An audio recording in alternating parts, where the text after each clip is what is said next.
Hello students, welcome to the magnet brains. मेरा नाम आशीष कपलेश। कैसे हैं आप सब लोग? बढ़िया, जोश में? तो बिल्कुल जोश मेंटेन करो, क्योंकि फाइनली आज हम लोग इस पार्ट को कंप्लीट करेंगे। और यार बहुत ज्यादा मेहनत कर ली हम लोगों ने ना ऐसे खतरनाक क्वेश्चन है, हम भी क्या करें, है ना? कोई बात नहीं, फाइनली आज हम इसको कंप्लीट कर लेंगे। आई थिंक क्वेश्चन नंबर कौन सा 48 तक हो गया था हमारा, है ना? हाँ, 49 से कंटिन्यू करेंगे एंड 61 तक इसको आज कंप्लीट कर देंगे, राइट? चलिए भाई, तो शुरू करें क्या? पेन और पेपर है तुम्हारे पास में, और होना भी चाहिए। जब भी किसी सेशन में आते हो, मेक श्योर पेन और पेपर साथ में होना चाहिए, बिकॉज उन चीजों को नोट करना बहुत इंपॉर्टेंट है। यहां पे चीजें हम दे रहे हैं, ठीक है? ज्यादा कंटेंट हो जाए तो स्क्रीनशॉट ले लिया करो, लेकिन नोट जरूर किया करो उसको, बिकॉज वो नोट करना ही, किया हुआ चीज ही बाद में काम आएगा तुम्हारे, ठीक है? सो कोई भी क्वेश्चन आएगा यहां पे पहले खुद से ट्राई करना, तो वीडियो को पॉज करके खुद से ट्राई कर सकते हो किसी भी क्वेश्चन को, राइट? ओके, तो शुरू करते हैं हमारे पहले क्वेश्चन के साथ। क्वेश्चन नंबर 49 क्या कहता है? A particle having a charge of 5 microcoulomb and a mass of 5 into 10 to the minus 12 kg is projected with a speed of 1 kilometer per second in a magnetic field of magnitude 5 millitesla. The angle between the magnetic field and the velocity is sin inverse 0.90. Show that the part of the particle will be a helix. Find the diameter of the helix and its pitch. अब क्या बोला गया भाई? एक particle के पास charge है और मास है, और इसके पास में स्पीड है 1 किलोमीटर पर सेकंड की। मैग्नेटिक फील्ड में हमने इसको प्रोजेक्ट किया विद एन एंगल। और देखो भाई, एंगल कैसे बनाया है? यहाँ पे ये रहा मैग्नेटिक फील्ड। यार ये कुछ ज्यादा पतला पेन नहीं बन गया? कोई बात नहीं, ठीक है? तो ये क्या हुआ? Angle between the magnetic field and the velocity. ये रहा मैग्नेटिक फील्ड हमारे पास ऐसे, ये रहा मैग्नेटिक फील्ड हमारे पास ऐसे, और यहां पे वेलोसिटी जो है वो एंगल बना रही है इसके साथ में कुछ। लेट्स से मैंने बोला एंगल बी अल्फा। जो वेलोसिटी है वो मैग्नेटिक फील्ड के साथ कुछ एंगल बना रही है। Let's say the angle is alpha, और अगर एंगल अल्फा है वो हमें दे रखा है साइन इनवर्स 0.90। तो यहां लिखूंगा मैं alpha is equals to sine inverse 0.90। तो साइन अल्फा जो बन जाएगा 0.90 बन जाएगा। इसको लाके यहां रोक देना, बस यहां रोक देना, आगे अभी सॉल्व करने की जरूरत नहीं है, अभी हम करेंगे इसको सॉल्व आगे। अल्फा मुझे मिल चुका है, साइन अल्फा की वैल्यू 0.90 मिली है। इस वेलोसिटी के दो कंपोनेंट होंगे, एक कंपोनेंट आएगा यहां पे v cos अल्फा, एक कंपोनेंट यहां पे आएगा v sin अल्फा। ये v sin अल्फा जो है वो मैग्नेटिक फील्ड के परपेंडिकुलर है, v cos alpha magnetic field के अलोंग है। मैग्नेटिक फील्ड अपना फोर्स किस पे लगाएगा? सोचो, जो वेलोसिटी परपेंडिकुलर वाला है उसी पे फोर्स लगता है बेचारे के ऊपर। तो v sin अल्फा के ऊपर लगेगा मैग्नेटिक फोर्स, जिसकी वजह से ये क्या करेगा? सर्कुलर पाथ फॉलो करेगा। तो यहां लिख देता हूं सर्कुलर पाथ।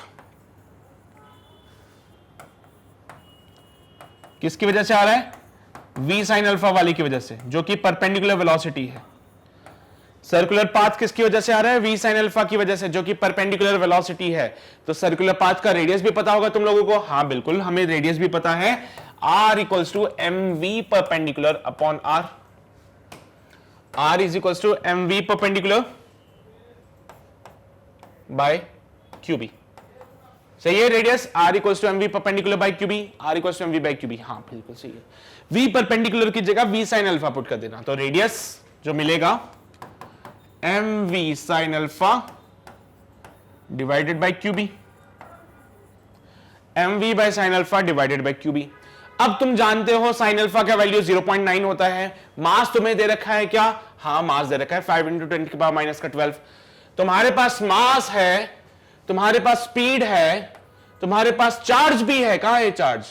अरे चार्ज ये रहा। उसके अलावा मैग्नेटिक फील्ड भी है, और हमारे पास में अब तो साइन अल्फा भी है। सब कुछ है, सब कुछ वहां पुट कर दोगे तो आर का वैल्यू मिल जाएगा। चलिए भाई, इसको सॉल्व करते देखते हैं कैसे मिलेगी इसकी वैल्यूज। आओ दिखाते हैं तुम लोगों को। r equals to m v sine alpha by q b solve करते हैं। तो r equals to m v sine alpha divided by q b. So r is equals to mass कितना? 5 इंटू 10 की पावर माइनस का 12, 5 इंटू 10 की पावर माइनस का 12। Speed 1 kilometre पर second है, 1 किलोमीटर को मीटर्स में कन्वर्ट कर लेना तो बनेगा 1000 मीटर पर सेकेंड। साइन अल्फा की जगह 0.9 पुट कर देंगे हम लोग, क्योंकि हम फाइंड कर चुके हैं वो। साइन अल्फा हो जाएगा 0.9 डिवाइडेड बाय चार्ज बोला गया है कितना है 5 माइक्रोकूलम का, तो 5 माइक्रोकूलम को लिखते हैं 5 इंटू 10 की पावर माइनस का 6 कूलम इंटू मैग्नेटिक फील्ड कितना है, कहां गया मैग्नेटिक फील्ड, फाइंड 5 मिली टेस्ला, मिली टेस्ला मतलब 10 की पावर माइनस का 3 टेस्ला, ठीक है। तो 6 और 3 9 होते हैं, और यहां पे क्या बन जाएगा 9 बनेगा, यहां पे भी देखो 5 इंटू 10 की पावर कितना बनेगा 9, 10, 11, 12, हाँ ये माइनस का 9 बन रहा है ना, ये माइनस का 9 बन जाएगा इंटू 0.9 डिवाइडेड बाय यहां पे 5 इंटू 5, और ये भी 10 की पावर माइनस का 9 बन जाएगा। बोलो सही बात है क्या, ये माइनस का 9 बन जाएगा, ये भी माइनस का 9 बन जाएगा, जिन्होंने एक दूसरे को मार डाला, एक 5 से एक 5 मर जाएगा, आर का वैल्यू मिलेगा 0.9 बाय 5 मीटर। चाहो तो फर्दर सॉल्व कर सकते हो, रेडियस का जो वैल्यू तुम लोगों को मिलेगा वो मिलेगा r is equals to 9/50। Solve करें 9 5 5 इन द 5 4 डॉट 8 जा, तो 1.8 बाई 10 0.18 मीटर, तो यार answer comes out be 0.18 metre, यही तो सही आंसर है। सो रेडियस आ गया हमारे पास में, क्या रेडियस आ गया, हाँ सर बिल्कुल रेडियस आ गया। क्यों आया रेडियस, क्योंकि वेलोसिटी के दो कंपोनेंट थे, एक परपेंडिकुलर कंपोनेंट जिसकी वजह से सर्कुलर पाथ फॉलो होता है, एक हॉरिजॉन्टल कंपोनेंट जो पार्टिकल को आगे लेके जाता है। तो यहां पे ये सर्कुलर पाथ फॉलो कर गया। अब जरा देखो ये जो पार्टिकल है वो सर्कुलर पाथ भी फॉलो कर रहा है और साथ ही साथ आगे भी जा रहा है, तो ये क्या ऐसे बजाएगा, देखो ऐसे,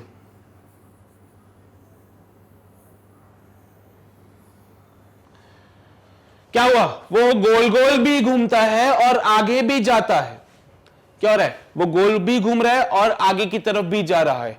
ऐसे वाले पाथ को बोलते हैं हेलिक्स। ये क्या बनता है, हेलिक्स। इस स्ट्रक्चर को क्या बोलते हैं, हेलिक्स बोलते हैं, और ये जो पाथ है वो हेलिकल पाथ होता है। तो ये हेलिक्स बन रहा है जिसमें तुम देख रहे हो पार्टिकल आगे भी जा रहा है और सर्कुलर पाथ भी घूम रहा है। तो सर्कुलर पाथ का जो मैंने रेडियस था वो तो निकाल दिया, 0.18 मीटर आ रहा है। अब मेरा काम है, मुझे पिच फाइंड करना है। पिच होता क्या है, पहली बात तो ये समझते हैं। अच्छा उसने तो डायमीटर मांगा है यार तुम लोगों से, उसने तो डायमीटर मांगा है, तो कोई बात नहीं डायमीटर भी दे देते उसको। Diameter is equals to 2 times of radius. Diameter, अरे इसको क्या हो गया, is equals to 2 times of radius, so 2 into 0.18 और 8 2 16 होता है, 2 3, तो 0.36 मीटर का डायमीटर आ रहा है मेरे पास में, 0.36 मीटर का डायमीटर आ गया। अब अगला पार्ट वो पूछता है मेरे से पिच के बारे में। Now what is the pitch. Pitch क्या होता है, क्योंकि हम जानते हैं ये पार्टिकल आगे भी जा रहा है, ये पार्टिकल आगे भी जा रहा है, गोल भी घूम रहा है। जब पार्टिकल एक चक्कर कवर करता है उसका टाइम जो होता है वो टाइम पीरियड के बराबर होता है। जब पार्टिकल एक सर्कल, एक राउंड कवर करता है उस टाइम पे जो उसका टाइम होता है that's called the time period, है ना। तो एक चक्कर काटने में जो टाइम लगा वो टाइम पीरियड है, उतने टाइम में वो कितना हॉरिजॉन्टल डिस्टेंस ट्रेवल कर लेगा वो आपको पिच बताता है। एक चक्कर काटने में टाइम लगता है capital T, that's the time period. उस टाइम पीरियड में वो कितना हॉरिजॉन्टल डिस्टेंस ट्रेवल कर लेता है दैट्स कॉल्ड द पिच। उसको क्या बोलेंगे, पिच बोलेंगे। तो पिच क्या होता है, अब मैं यहां पे क्या डिफाइन कर रहा हूं, हॉरिजॉन्टल मोशन को। अभी तक क्या हुआ, वर्टिकल मोशन को डिफाइन किया, अब मैं हॉरिजॉन्टल मोशन को डिफाइन करता हूं। हॉरिजॉन्टल मोशन में जब हम इसको बोलेंगे तो बोलेंगे distance travelled by the particle in, distance travelled by particle in one time period, distance travelled by particle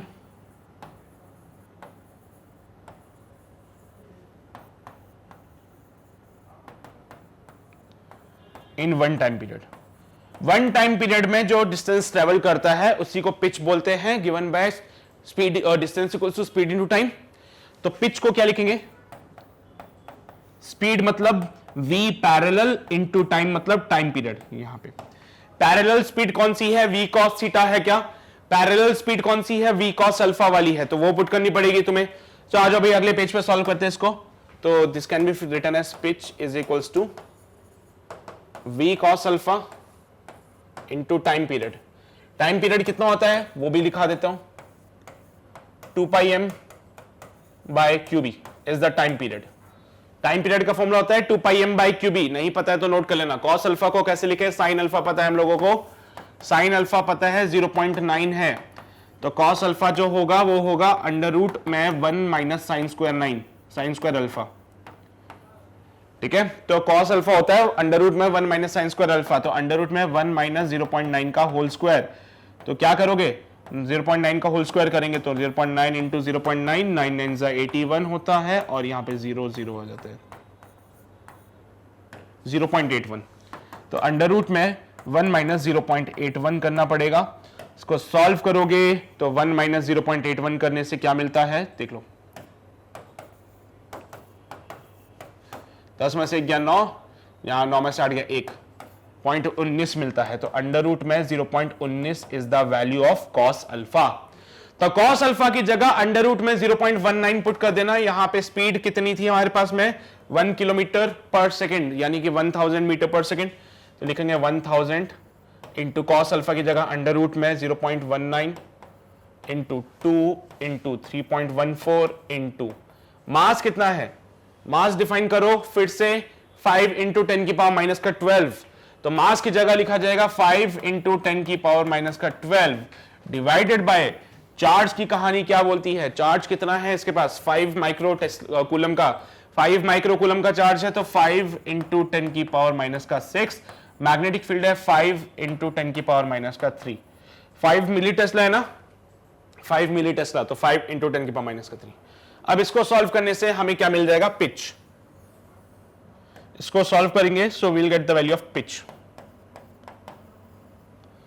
so let's solve this part. क्या करेंगे यहां से, वही बात, 10 की पावर 3, 10 की पावर माइनस का 12, ये हो जाएगा 10 की पावर माइनस का 9, और नीचे भी 10 की पावर माइनस का 9। सारे जीरोस आपस में मर चुके हैं। कहानी में कौन बचा, सिर्फ 2 इंटू 3.14 इंटू 10, ये 5 से 5 भी मार दो, सो 6.28 अंडर रूट में 0.19 डिवाइडेड बाय 5, यहां पे वैल्यूज मिलती है हमारे पास। तो क्या मिलेगा, 6.28 अपॉन 5 अंडर रूट में 0.19। अब यार इसको सॉल्व कर लेना, you will get your final answers.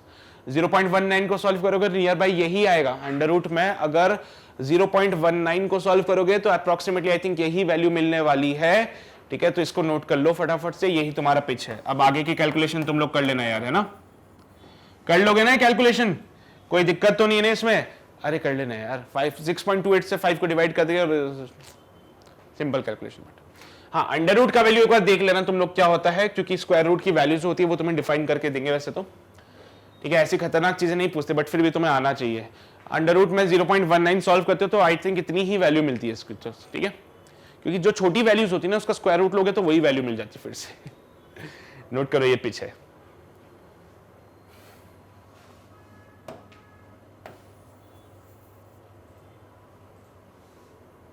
हो गया नोट, कर लिया पक्का, ये वाला पार्ट भी नोट कर लिया। हॉरिजॉन्टल मोशन में हमने क्या डिफाइन की, पिच, यानी कि horizontal distance travelled by the particle in 1 unit time, 1 time period. एक टाइम पीरियड में कितना हॉरिजॉन्टल डिस्टेंस कवर करता है वो हमें कौन बताएगा, pitch. This is the formula. बहुत बढ़िया, समझ तो आती है ना कहानी सारी तुम लोगों को।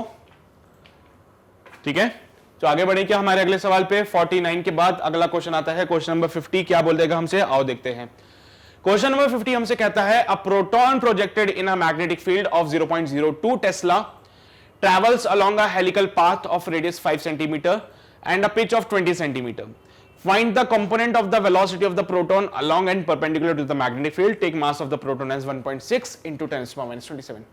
पिछली बार तुम्हें वेलोसिटी दे दी थी और तुमसे क्या मांग रहा था, रेडियस और पिच मांग रहा था। इस बार उसने रेडियस और पिच दे दिया और वेलोसिटी के कंपोनेंट्स मांग रहा है। ये ट्राई करो खुद से, ये खुद से ट्राई करो, ये वाला हो जाएगा तुम लोगों से, आराम से हो जाएगा। और इसको क्या करेंगे, प्रोटॉन को प्रोजेक्ट करेंगे मैग्नेटिक फील्ड में, तो भैया मैग्नेटिक फील्ड दे दी 0 पॉइंट, और उसके अलावा रेडियस 5 इंटू 10 की पावर माइनस का 2 मीटर, पिच जो है वो है 20 इंटू 10 की पावर माइनस का 2 metre, and find the component of the velocity. आपको एक तो v परपेंडिकुलर फाइंड करना है और एक फाइंड करना है v पैरेलल। यही तो है कंपोनेंट्स, एक तो परपेंडिकुलर कंपोनेंट, एक पैरेलल वाला कंपोनेंट। परपेंडिकुलर कंपोनेंट की वजह से आती है रेडियस, पैरेलल कंपोनेंट की वजह से आती है पिच। तुम्हें पता है बात, ट्राई करो इसको, ट्राई करो जल्दी से। हो गया? मैं बताऊं कैसे करना है? कर लिया तुम लोगों ने ट्राई? रेडियस का फॉर्मूला लगाओ। रेडियस का फॉर्मूला क्या बोलता है? mv by QB. लेकिन यहां पे रेडियस में जो लिखोगे mv परपेंडिकुलर बाय क्यूबी लिखोगे, बिकॉज परपेंडिकुलर वेलोसिटी की वजह से रेडियस आती है। तो यहां पे हम लिखेंगे R QB by M is equals to V perpendicular. तो भाई आर पता है, क्यू पता है, बी पता है, एम पता है, सब कुछ पता है, रख दो यहां पे फटाफट से। So V perpendicular can be written as 5 into 10 की पावर माइनस का 2, 1.6 इंटू 10 की पावर माइनस का 19। चार्ज यही है ना, प्रोटॉन है ना, हाँ, माइनस का 19। मैग्नेटिक फील्ड 0.02 टेस्ला है, divided by mass is given as 1.6 into 10 की पावर माइनस का 27। अब 1.6 से 1.6 तो मर जाएगा, उसके अलावा 10 की पावर माइनस 27 ऊपर आ जाएगी। क्या बनेगा? माइनस का 19 और माइनस का 2 है, ये क्या होगा? माइनस 19, 20, 21 हो जाएगा। तो माइनस का 6 बचेगा मेरे हिसाब से, तो प्लस का 6, sorry. V perpendicular can be written as 5 into 0.02। पहले तो ये लिख लो, 5 इंटू 0.02 इंटू 10 की पावर माइनस का 21 प्लस का 27।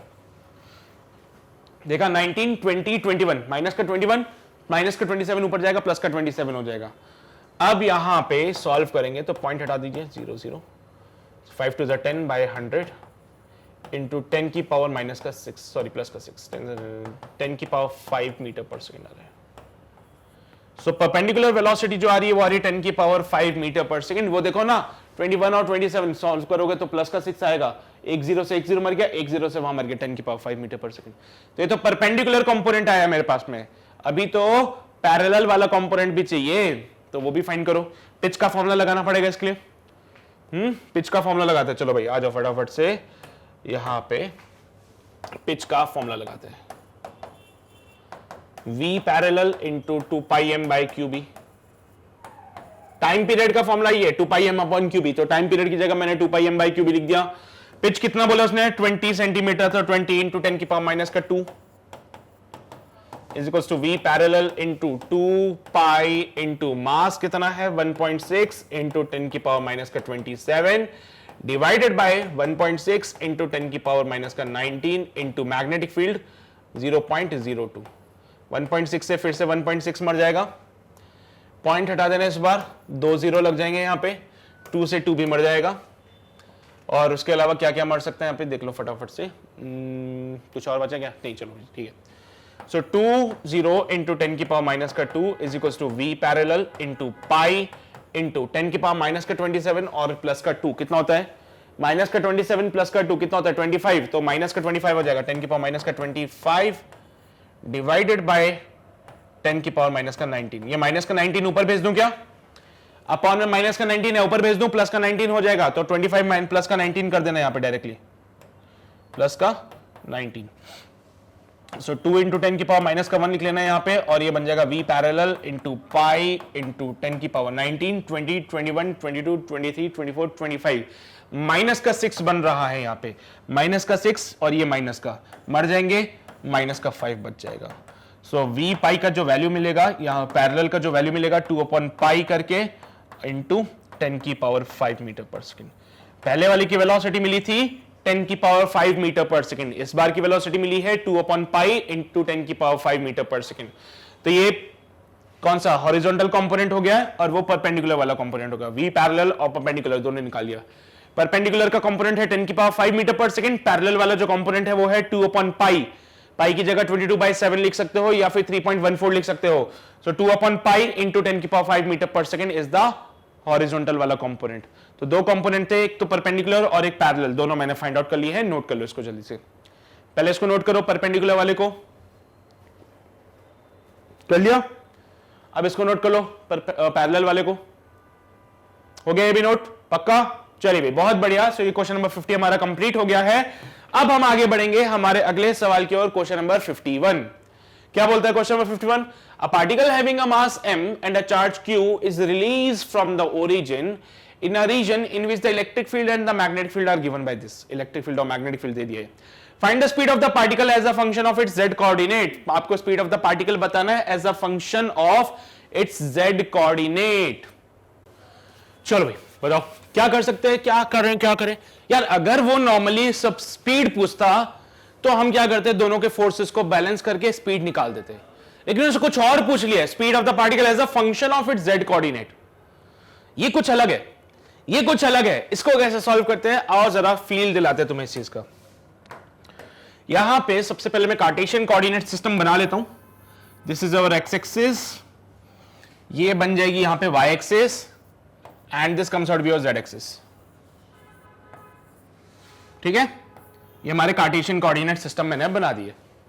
अब क्या होगा कि यहां पे बोला गया हम लोगों से जो मैग्नेटिक फील्ड है वो डाउनवर्ड डायरेक्शन में, बिकॉज माइनस का जे कैप नीचे ही आता है, तो मैग्नेटिक फील्ड जो हम बनाएंगे वो नीचे की तरफ बना लेते हैं। इलेक्ट्रिक फील्ड जो है वो के कैप है, यहां पे इलेक्ट्रिक फील्ड है,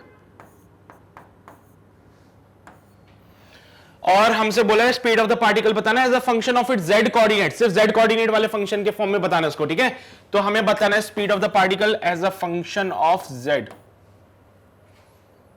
ठीक है, speed of a particle as a function of Z.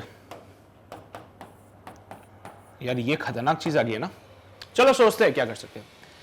तुम्हें वेक्टर फॉर्म पता है ना, कोई भी पार्टिकल को अगर आप यहां से रिलीज करते हो ओरिजिन से, मतलब ये पार्टिकल को यहां पे लाके मैंने रिलीज करा, रिलीज करने का मतलब ये है कि इनिशियली वेलोसिटी 0 होगी। रिलीज करना मतलब छोड़ दिया, छोड़ देने का मतलब इनिशियल वेलोसिटी 0। पार्टिकल के ऊपर इलेक्ट्रिक फील्ड इधर लग रहा है, मैग्नेटिक फील्ड नीचे लग रहा है, जरा बताना तो फोर्सेस कहां लगने वाले हैं। अगर मैं पॉजिटिव चार्ज की बात कर रहा हूं तो इसके ऊपर फोर्स लगता है QE इस डायरेक्शन में। अगर मैं पॉजिटिव चार्ज है उसके लिए डिफाइन कर रहा हूं तो इलेक्ट्रिक फील्ड की वजह से QE0 फोर्स लगेगा इसके ऊपर in this direction.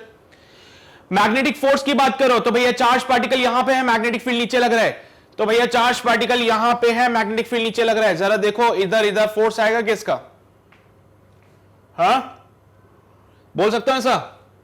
Magnetic field नीचे लग रहा है, इसके ऊपर नेट फोर्स भी तो लगवाना पड़ेगा ना। तो नेट फोर्स कितना हो सकता है इसके ऊपर? देखो दो कंडीशन बनती है, या तो ये पार्टिकल इधर जाए या फिर इधर जाए, है ना, हमें क्या पता कहां जा रहा है, कहीं पे भी जाएगा। इसके पास एक 3 डायमेंशनल वेलोसिटी होगी जिसके तहत अगर हम मैग्नेटिक फील्ड के डायरेक्शन में निकालें तो फोर्स बाहर की तरफ आ रहा है। ये चीज डिफाइन करना थोड़ा सा डिफिकल्ट है क्योंकि हमें अभी वेलोसिटी के बारे में ज्ञान नहीं है। ठीक है, तो मैग्नेटिक फील्ड का आइडिया नहीं है मुझे, बट मुझे इलेक्ट्रिक फोर्स का पता चल चुका है और बोला गया कि इलेक्ट्रिक फोर्स की वजह से ये आगे आ रहा है। हाँ, अगर ये पार्टिकल मूविंग होता तो हमारे को कोई दिक्कत नहीं थी, बट अब ये क्या कर रहा है, मैग्नेटिक फील्ड तो यहां पे है लेकिन वो रेस्ट पे है। अब अगर आपने इसको रिलीज करा है दैट मींस वो रेस्ट पे है, और अगर कोई पार्टिकल को रेस्ट पे रखते हो मैग्नेटिक फील्ड में उसके ऊपर कोई मैग्नेटिक फोर्स नहीं लगता है, तो मैग्नेटिक फोर्स का काम खत्म हो गया। तो यहां फोर्स किसका लगता है, इलेक्ट्रिक फील्ड का फोर्स लगता है। तो force can be given as Q into E0। सही बात है, force is given as Q into E0। Magnitude के फॉर्म में लिखा है, अगर इलेक्ट्रिक फील्ड के फॉर्म में लिखे तो K कैप आ जाएगा के साथ में। Is this the magnetic sorry electric force जो एक्ट हो रहा है। मैग्नेटिक फोर्स कहां गया, मैग्नेटिक फोर्स नहीं है बिकॉज ऑफ द रीजन क्योंकि आपने पार्टिकल को ड्रॉप करा है, रिलीज करा है, दैट मींस वो रेस्ट पे है। अगर मैग्नेटिक फील्ड में चार्ज पार्टिकल रेस्ट पे है तो उस पर कोई फर्क नहीं पड़ता है। हाँ, इलेक्ट्रिक फोर्स लग सकता है इसके ऊपर, डेफिनेटली इलेक्ट्रिक फोर्स लगेगा, एंड जब ये इलेक्ट्रिक फोर्स लगेगा तो Q into E0 K cap is the force acting on this particle. और मैग्नीट्यूड के टर्म में लिखूं तो, मैग्नीट्यूड के टर्म में लिखूं तो क्या लिखेंगे, F is equals to Q E0। Force को लिखते हैं mass into acceleration is equals to Q E0। Force को लिखते हैं mass into acceleration given by Q E0। So from here the acceleration comes out to be Q E0 by M। क्या ये acceleration हमारे पास K cap के along ही आएगा क्या?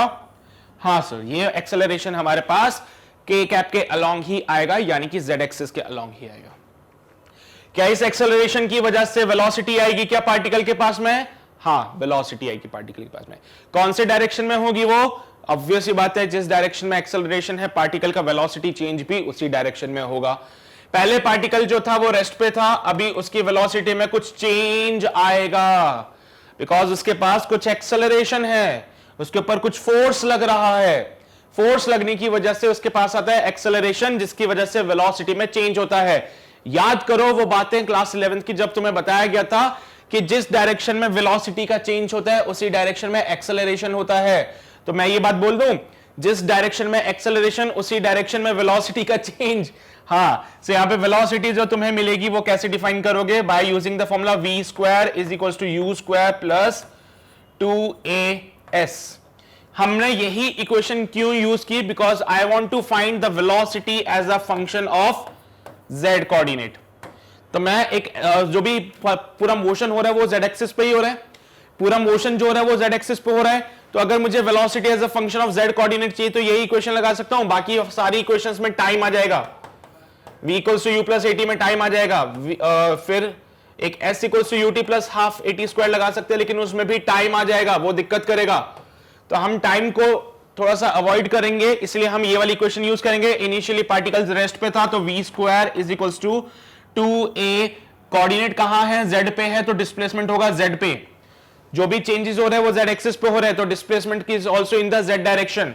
यहां से v square equals to 2az, a की जगह q e naught by m, तो v square can be written as 2 a की जगह q e naught by m dot z। तो यहां पे वेलोसिटी आ गई 2q e naught by m dot z। तो वेलोसिटी को अगर ढंग से लिखोगे तो जो मिलेगा तुम लोगों को अंडर रूट में 2q e naught z by m। This is the formula. तो q e naught z by m is the answer which you have. इसमें तुम देख सकते हो वेलोसिटी तुम्हें मिलती है as a function of z। Velocity तुम्हें मिलती है as a function of z, यानी कि वेलोसिटी जो है z एक्सिस पे डिपेंड कर रही है। ठीक है, सो ये तुम्हारा फाइनल आंसर है। नोट कर लो इसको जल्दी से, फिर आगे बढ़ेंगे। समझ तो आ रहा है ना तुम लोगों को? समझ तो आ रही है ना सारी बातें? कोई समस्या परेशानी तो नहीं है किसी प्रकार की? सभी को क्लियर है ना सब कुछ? पक्का ना? चलो भाई, बहुत बढ़िया। तो ये हो गया हमारा क्वेश्चन नंबर 51 कंप्लीट। अब हम आगे बढ़ते हैं टू द अगला सवाल। क्वेश्चन नंबर 51 के बाद आते हैं क्वेश्चन नंबर 52 पे। क्या बोलता है question number 52? An electron is emitted with a negligible speed from the negative plate of a parallel plate capacitor charge to a potential difference v।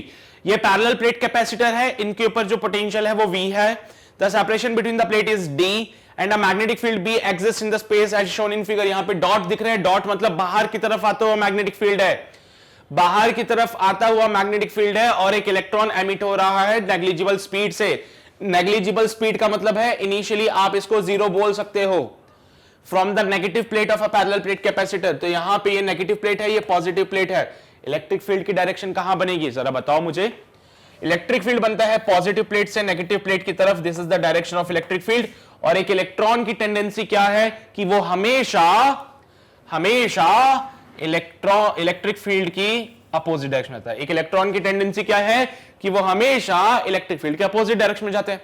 ठीक है भाई, इलेक्ट्रिक फील्ड यहां पे E बन रहा है, इसके बारे में कोई आइडिया नहीं है हम लोगों को, बट क्वेश्चन में मुझे बोला है इसके अक्रॉस जो पोटेंशियल का डिफरेंस है वो डेल्टा V है, इसके अक्रॉस जो सेपरेशन है वो D है। तो हम रिलेशन निकाल सकते हैं इलेक्ट्रिक फील्ड का। तो we know better that electric field equals to delta V by D। यहां से इलेक्ट्रिक फील्ड लिख सकते हो? हाँ से लिख सकते हैं। अब बोला गया है मैग्नेटिक फील्ड भी एग्जिस्ट कर रहा है, नेग्लिजिबल स्पीड से बेचारा निकल रहा है, तो क्या मैग्नेटिक फील्ड कुछ कर पाएगा? देख लेते हैं क्या कर सकता है वो।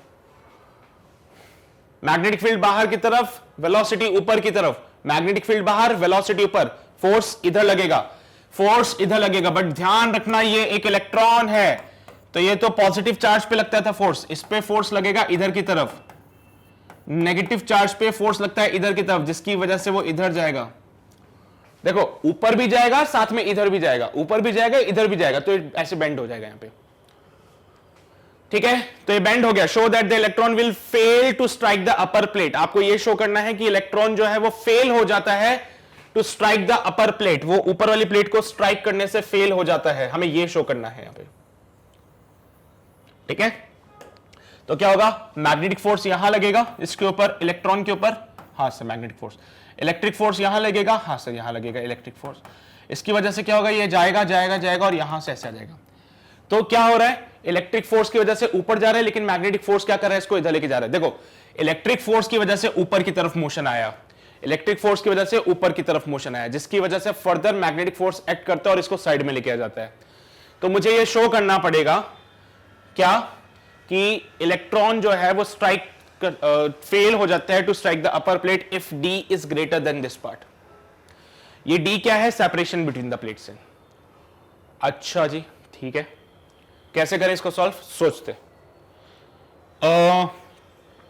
इनिशियल वेलोसिटी 0 है ना? हाँ, इनिशियल वेलोसिटी 0 है। इस इलेक्ट्रॉन को एक्सेलरेशन मिलेगा पहले आगे की डायरेक्शन में, जिसकी वजह से वेलोसिटी में थोड़ा सा चेंज आए। अरे अगर वेलोसिटी ही 0 है इनिशियली, तो कोई मैग्नेटिक फोर्स लगेगा क्या? नहीं लगेगा ना। अब क्या हो रहा है, जैसे जैसे ऊपर जा रहे हैं वेलोसिटी थोड़ा बहुत बढ़ने लगी है, बिकॉज एक्सेलरेशन आ रहा है। नहीं समझे? इलेक्ट्रिक फोर्स क्या करता है? एक्सेलरेशन प्रोवाइड कराता है। तो ये ऊपर की तरफ एक्सेलरेशन देगा। एक्सेलरेशन मतलब वेलोसिटी में चेंज हो रहा है। पहले वेलोसिटी 0 थी, अभी धीरे धीरे इंक्रीज हो रही है। जैसे वेलोसिटी इंक्रीज होती जाती है, मैग्नेटिक फोर्स लगते जाता है, बिकॉज मैग्नेटिक फोर्स डिपेंड करता है वेलोसिटी पे। तो मैंने क्या बोला, यहां पे सबसे पहले तो इलेक्ट्रिक फोर्स लगेगा गिवन बाय Q इंटू ई, या फिर मैं बोलूं E इंटू ई। सबसे पहले क्या होगा? इलेक्ट्रिक फोर्स लगेगा given by E into e. तो यहां से तो मिलेगा acceleration which is given by E into e. इस एक्सेलरेशन से होगा E into e by m. यहां तक लाके कहानी हमने रोक दी। यहां तक लाके कहानी हमने रोक दी। इसके बाद हमने बोला अब आएगा मैग्नेटिक फोर्स, जो कि इसको कर्व प्रोवाइड कराएगा। मैग्नेटिक फोर्स आया जिसकी वजह से इस साइड में आया, तो ये क्या बोलते हैं हम लोग? The separation between the plate is D and the magnetic field B exist in the space as shown in figure. हमें शो करना है ये वाली पार्ट, है ना? ओके, कैसे शो करें? इलेक्ट्रिक फील्ड की जगह तो डेल्टा वी बाई डी लिख देना यहां पे तुम लोग, है ना? इलेक्ट्रिक फील्ड की जगह पे तो ये काम कर सकते हो तुम लोग, E by M V by D, ये एक्सेलरेशन। अब क्या करें? वेलोसिटी कहां से लेके आए? देखो एक काम करते हैं, अगर ये यहां से टर्न कर जाए, दैट मींस जो इसका रेडियस होगा वो r के बराबर होना चाहिए, सॉरी d के बराबर होना चाहिए, है ना? अगर ये यहां से टर्न कर जाता है, दैट मींस रेडियस को d के बराबर होना पड़ेगा, तभी तो वो यहां से टर्न कर जाएगा बिना टच किए। अगर रेडियस बड़ा हो जाता d से, तो वो इसको क्रॉस कर देता, है ना? तो हम क्या चाहते हैं? Radius should be smaller than d, radius को d से छोटा होना चाहिए, हम यही चाहते हैं, तभी तो ये बिना टच किए इसको क्रॉस कर पाएगा। हाँ सर, ये बात सही बोली आपने, ये बिल्कुल सही बोला कि रेडियस जो है सर्कुलर आर्क का जो रेडियस है वो इस d से कम होना चाहिए, तो ही वो इससे को बिना टच किए चला जाएगा। अगर r बड़ा हो गया d से, तो वो उसको टच कर जाएगा, उसको क्रॉस कर जाएगा। हम वो नहीं चाहते हैं, हम वो नहीं चाहते हैं। तो हम क्या बोलेंगे? r should be less than d। r का फॉर्मूला तुम लोग जानते हो क्या होता है? mv by QB. r का फॉर्मूला तुम सब जानते हो क्या होता है? mv by QB. अब यहां पे चार्ज कौन है? इलेक्ट्रॉन है, तो r equals to mv by speed लिखना है, कंफ्यूज मत होना ना पोटेंशियल और इसमें ना Eb। तो ये रेडियस का फॉर्मूला आ गया हमारे पास। क्या बोला है? रेडियस जो है d से छोटा होना चाहिए। d कैसे निकालेंगे? d कैसे निकालेंगे बताओ? ut plus half at square कर लें क्या? नहीं नहीं नहीं, ये काम मत करो। d को निकालने का तरीका है v square equals to u square plus का 2as। d निकालने का तरीका क्या है? v square equals to u square plus 2as। यहां से हम लिखेंगे v square is equals to 0 plus 2, यहां पे एक्सेलरेशन की जगह पुट करूंगा e, capital E by m into D, या फिर चाहो तो E V by M into D भी कर सकते हैं। तो इसको ये लिख देते हैं E V by D dot D, D से डी मर जाएगा, ई वी बाय एम आ रहा है वेलोसिटी। अब देखो एक वेलोसिटी एक पोटेंशियल है, तो कंफ्यूज मत होना। वेलोसिटी को मैं ऐसे घुमा के लिखूंगा, है ना? वेलोसिटी को मैं ऐसे घुमा के लिखूंगा, और जो पोटेंशियल है उसको कैपिटल वी के फॉर्म में लिखेंगे। ये स्पीड है, वो पोटेंशियल है, कंफ्यूज मत होना। यहां पे जब भी मैं स्पीड लिखूंगा तो इसको घुमा के लिखूंगा, ठीक है? तो यहां से स्पीड का फॉर्मूला आता है under root of 2ev by m। तो स्पीड आती है हमारे पास कितनी? Under root of 2ev by m। Speed को उठा के जरा यहां फेंक दो, स्पीड को उठा के जरा यहां फेंक दो, तो रेडियस का जो फॉर्मूला तुम्हें मिलेगा। क्या समझ नहीं आया तुम लोगों को? देखो क्या किया, सबसे पहले एक्सेलरेशन निकाला, एक्सेलरेशन निकालने के बाद मैंने स्पीड निकालने की कोशिश की है, स्पीड निकालने की कोशिश की, तो स्पीड का फॉर्मूला मिल गया। इसको यहां पुट करो बस मैं, m by E B dot speed की जगह under root of 2ev by m। m से m मर जाएगा, अंडर रूट e से e मर जाएगा। चलो इसको नेक्स्ट पेज पे सॉल्व करें क्या? आ जाओ नेक्स्ट पेज पे सॉल्व करते हैं। r का जो वैल्यू मिलता है वो क्या मिलता है? m अपॉन ई बी, तो अंडर रूट ऑफ क्या बनेगा 2ev by M, 2ev by M. Solve करना तो रेडियस जो आपको मिलेगा वो मिलेगा अंडर रूट में 2mv बाई e, और ये डॉट का 1/b बाहर आएगा। क्या आया भैया रेडियस? अंडर रूट एम से m मर गया, अंडर रूट e से e मर गया, तो under root of 2mv upon e, और ये 1/b बाहर आ गया। ये तो रेडियस मिला है मुझे ऑफ द सर्कुलर पाथ। अब हमने क्या बोला है कि अगर हम चाहते हैं कि वो बिना टच किए क्रॉस कर जाए तो r should be less than d, तो लिख दो भैया r should be less than d, r should be less than d, यानी कि d का जो वैल्यू है वो बड़ा होगा under root of 2mv upon E B square के। ये क्या हुआ? अरे b को अंदर भेज दो, b स्क्वायर बन जाएगा, b को अंदर भेज दोगे तो b स्क्वायर बन जाएगा। सो 2mv अपॉन में ई बी स्क्वायर, ये आपके पास आ गया। क्या मैच कर रहा है क्या? 2mv अपॉन ई बी स्क्वायर, 2mv अपॉन ई बी स्क्वायर का अंडर रूट, 2mv अपॉन ई बी स्क्वायर का अंडर रूट हमने शो कर दिया क्या? यस, हमने शो कर दिया। तो मैं तुम्हें बता देता हूं क्या क्या तरीका रहेगा। सबसे पहले तो आप एक काम करोगे, यहां पे रिलेशन निकालोगे E equals to delta V by D करके, उसके बाद बोलोगे इलेक्ट्रिक फोर्स की वजह से वो आगे जा रहा है तो एक्सेलरेशन कितना आ रहा है, तो तुमने एक्सेलरेशन को भी डिफाइन कर दिया। एक्सेलरेशन डिफाइन करने के बाद अब बात आती है वेलोसिटी की, क्योंकि वेलोसिटी के बारे में कोई ज्ञान नहीं है हमारे पास में। तो हमने बोला भैया d डिस्टेंस ट्रेवल करने के बाद वेलोसिटी आती है ये वाली। After travelling this distance v, velocity है ये वाली, कहां से निकाली? ये v square equals to u square वाली इक्वेशन से। अब हमने बोला कि यार यहां पे ये प्लेट को टच नहीं करना चाहिए, प्लेट को टच नहीं करेगा तो हम क्या बोलेंगे? r का जो रेडियस है इसका वो d से कम होना चाहिए, जिसका जो रेडियस होगा वो d से कम होना चाहिए, तभी ये टच नहीं करेगा। तो r को d से कम करना है। r कहां से निकालोगे? सर्कुलर पाथ फॉलो करते तो r equals to mv by Q B, mv upon charge की जगह e इंटू बी। दिक्कत यह है कि स्पीड के बारे में नहीं पता, लेकिन अब हम पता जान चुके हैं ना।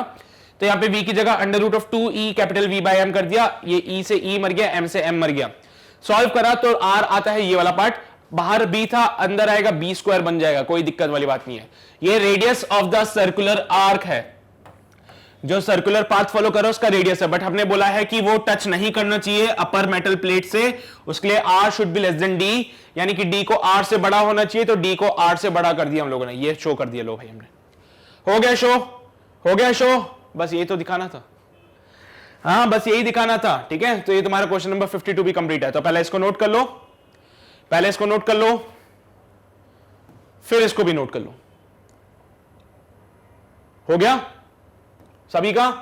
क्वेश्चन नंबर 52 कंप्लीटेड, पक्का? चलो भाई आगे बढ़ते हैं, क्वेश्चन नंबर 53 पे आ जाते हैं। क्वेश्चन नंबर 53 क्या बोलता है? एक रेक्टेंगुलर कॉइल है जिसका 100 टर्न्स है, जिसका लेंथ 5 सेंटीमीटर है, विड्थ जो है वो 4 सेंटीमीटर है, and it is placed with its plane parallel to the uniform magnetic field. इसका जो प्लेन है वो यूनिफॉर्म मैग्नेटिक फील्ड के पैरेलल है, और करंट जो है 2 एम्पियर किसको हमने भेजा गया है कॉइल के अंदर। Find the magnitude of the magnetic field if the torque acting on the coil is 0.2 Newton पर मीटर। आपको मैग्नेटिक फील्ड फाइंड करना है, यहां पे टॉर्क की कहानी आ चुकी है। चलो भाई टॉर्क कैसे फाइंड करेंगे ये सोचते हैं। रेक्टेंगुलर कॉइल है, 100 नंबर ऑफ टर्न्स है, तो सबसे पहले तो कैपिटल N 100 है, लेंथ 5 सेंटीमीटर है, 5 इंटू 10 की पावर माइनस का 2 मीटर लिख दूं इसको मैं। विड्थ जो है इसकी 4 सेंटीमीटर है, तो 4 इंटू 10 की पावर माइनस का 2 लिख दूं इसको मैं, तो 5 और ये 4, ये लेंथ और विड्थ हो गई इसकी। It is placed in a plane parallel to the magnetic field. भैया एक ऐसा प्लेन जो यूनिफॉर्म मैग्नेटिक फील्ड के पैरेलल है, उसमें इसको रखा गया है, और करंट जो है वो 2 एम्पियर का यहां से पास कराया जा रहा है। देखो भाई मैग्नेटिक फील्ड के पैरेलल एक प्लेन, ये रहा मैग्नेटिक फील्ड, ये रहा मैग्नेटिक फील्ड, और ये रहा मैग्नेटिक फील्ड। इस मैग्नेटिक फील्ड के पैरेलल एक प्लेन बनाना पड़ेगा, इस मैग्नेटिक फील्ड के पैरेलल एक प्लेन बनाना पड़ेगा। तो ये बना दिया एक प्लेन जो कि मैग्नेटिक फील्ड के पैरेलल है। ये क्या है? एक ऐसा प्लेन जो मैग्नेटिक फील्ड के पैरेलल है। इस प्लेन का एरिया वेक्टर कहां आएगा? इस प्लेन का एरिया वेक्टर आएगा बाहर की तरफ। इस प्लेन का जो एरिया वेक्टर है वो कहां आएगा? बाहर की तरफ आएगा, तो मैंने डॉट से बना दिया है। मैग्नेटिक फील्ड उधर है, एरिया वेक्टर बाहर है। आई ये इधर रखा है, टॉर्क भी तुम्हें क्वेश्चन में गिवन है 0.2 न्यूटन पर मीटर, और तुमसे मांगता है magnitude of the magnetic field. B का वैल्यू बता दो क्या होगा। सब कुछ तो दे दिया, टॉर्क का फॉर्मूला लगाओ, सॉल्व करो। Torque equals to B I N A sine theta होता है, torque equals to B I N A sine theta, but यहां पे थीटा जो होता है वो एंगल बिटवीन, थीटा जो होता है वो होता है एंगल बिटवीन क्या B vector and A vector. Theta जो होता है वो एंगल होता है between B vector and A vector. B vector हमारा वो जा रहा है उधर की तरफ, बी वेक्टर उधर जा रहा है, ए वेक्टर इधर जा रहा है, एंगल कितना बनता है 90 डिग्री का। ए वेक्टर बाहर आ रहा है, बी वेक्टर उधर जा रहा है, एंगल बनता है 90 डिग्री का। So torque can be written as B I N A sine 90। So torque can be written as B I N A. यहां पे मैक्सिमम टॉर्क लगता है और इसका फॉर्मूला है बी ना। अब देखो भाई क्या है, मैग्नेटिक फील्ड की वैल्यू हमें फाइंड करनी है, करंट पता है, नंबर ऑफ टर्न्स पता है, एरिया लेंथ इनटू विड्थ करके निकाल सकते हो, पुट कर दो वहां पे, सॉल्व करते हैं। So torque equals to B I N A वाले फॉर्मूले में सारी वैल्यूज को पुट करेंगे। Torque equals to B I N A, जिसमें टॉर्क की जगह लिखेंगे 0.2, मैग्नेटिक फील्ड फाइंड करना है, 2 एम्पियर का करंट है, 100 नंबर ऑफ टर्न्स है, लेंथ इनटू विड्थ क्या है, इसका एरिया है। देखो एरिया जो है लेंथ इंटू विड्थ होता है, तो 5 इंटू 4 10 की पावर -2 इंटू 10 की पावर -2 10 की पावर -4 हो जाता है। Solving this part, so we got the values 10 2 से 2 मर जाएगा, तो 0.1 is equals to B into 20, ये 1000 बन जाएगा, 10 की पावर -4 बन जाएगा। 0.1 is equals to B into 2 into 10 की पावर -1, ये भी 10 की पावर -1, ये भी 10 की पावर -1, मार डालो इनको। सो मैग्नेटिक फील्ड का वैल्यू बनता है 1/2 टेस्ला, जिसको कि हम कहते हैं 0.5 टेस्ला। हो गया, बस यही, अरे यही है, यही ही है बस, है ना, यही तो फाइंड करना था। Tau equals to B I N S sine theta वाला फॉर्मूला, जिसमें हमने बोला भैया मैग्नेटिक फील्ड के पैरेलल आपने प्लेन को रखा है। सो अगर प्लेन मैग्नेटिक फील्ड के पैरेलल है, मैग्नेटिक फील्ड इधर जा रहा है, प्लेन ऐसे रखा है, एरिया वेक्टर बाहर आ रहा है, एरिया वेक्टर बाहर आ रहा है, एरिया वेक्टर बाहर आ रहा है, मैग्नेटिक फील्ड इधर जा रहा है, एंगल बनता है 90 डिग्री का। So solving this part, torque equals to B I N A लगा दी हम लोगों ने। समझ आई बातें?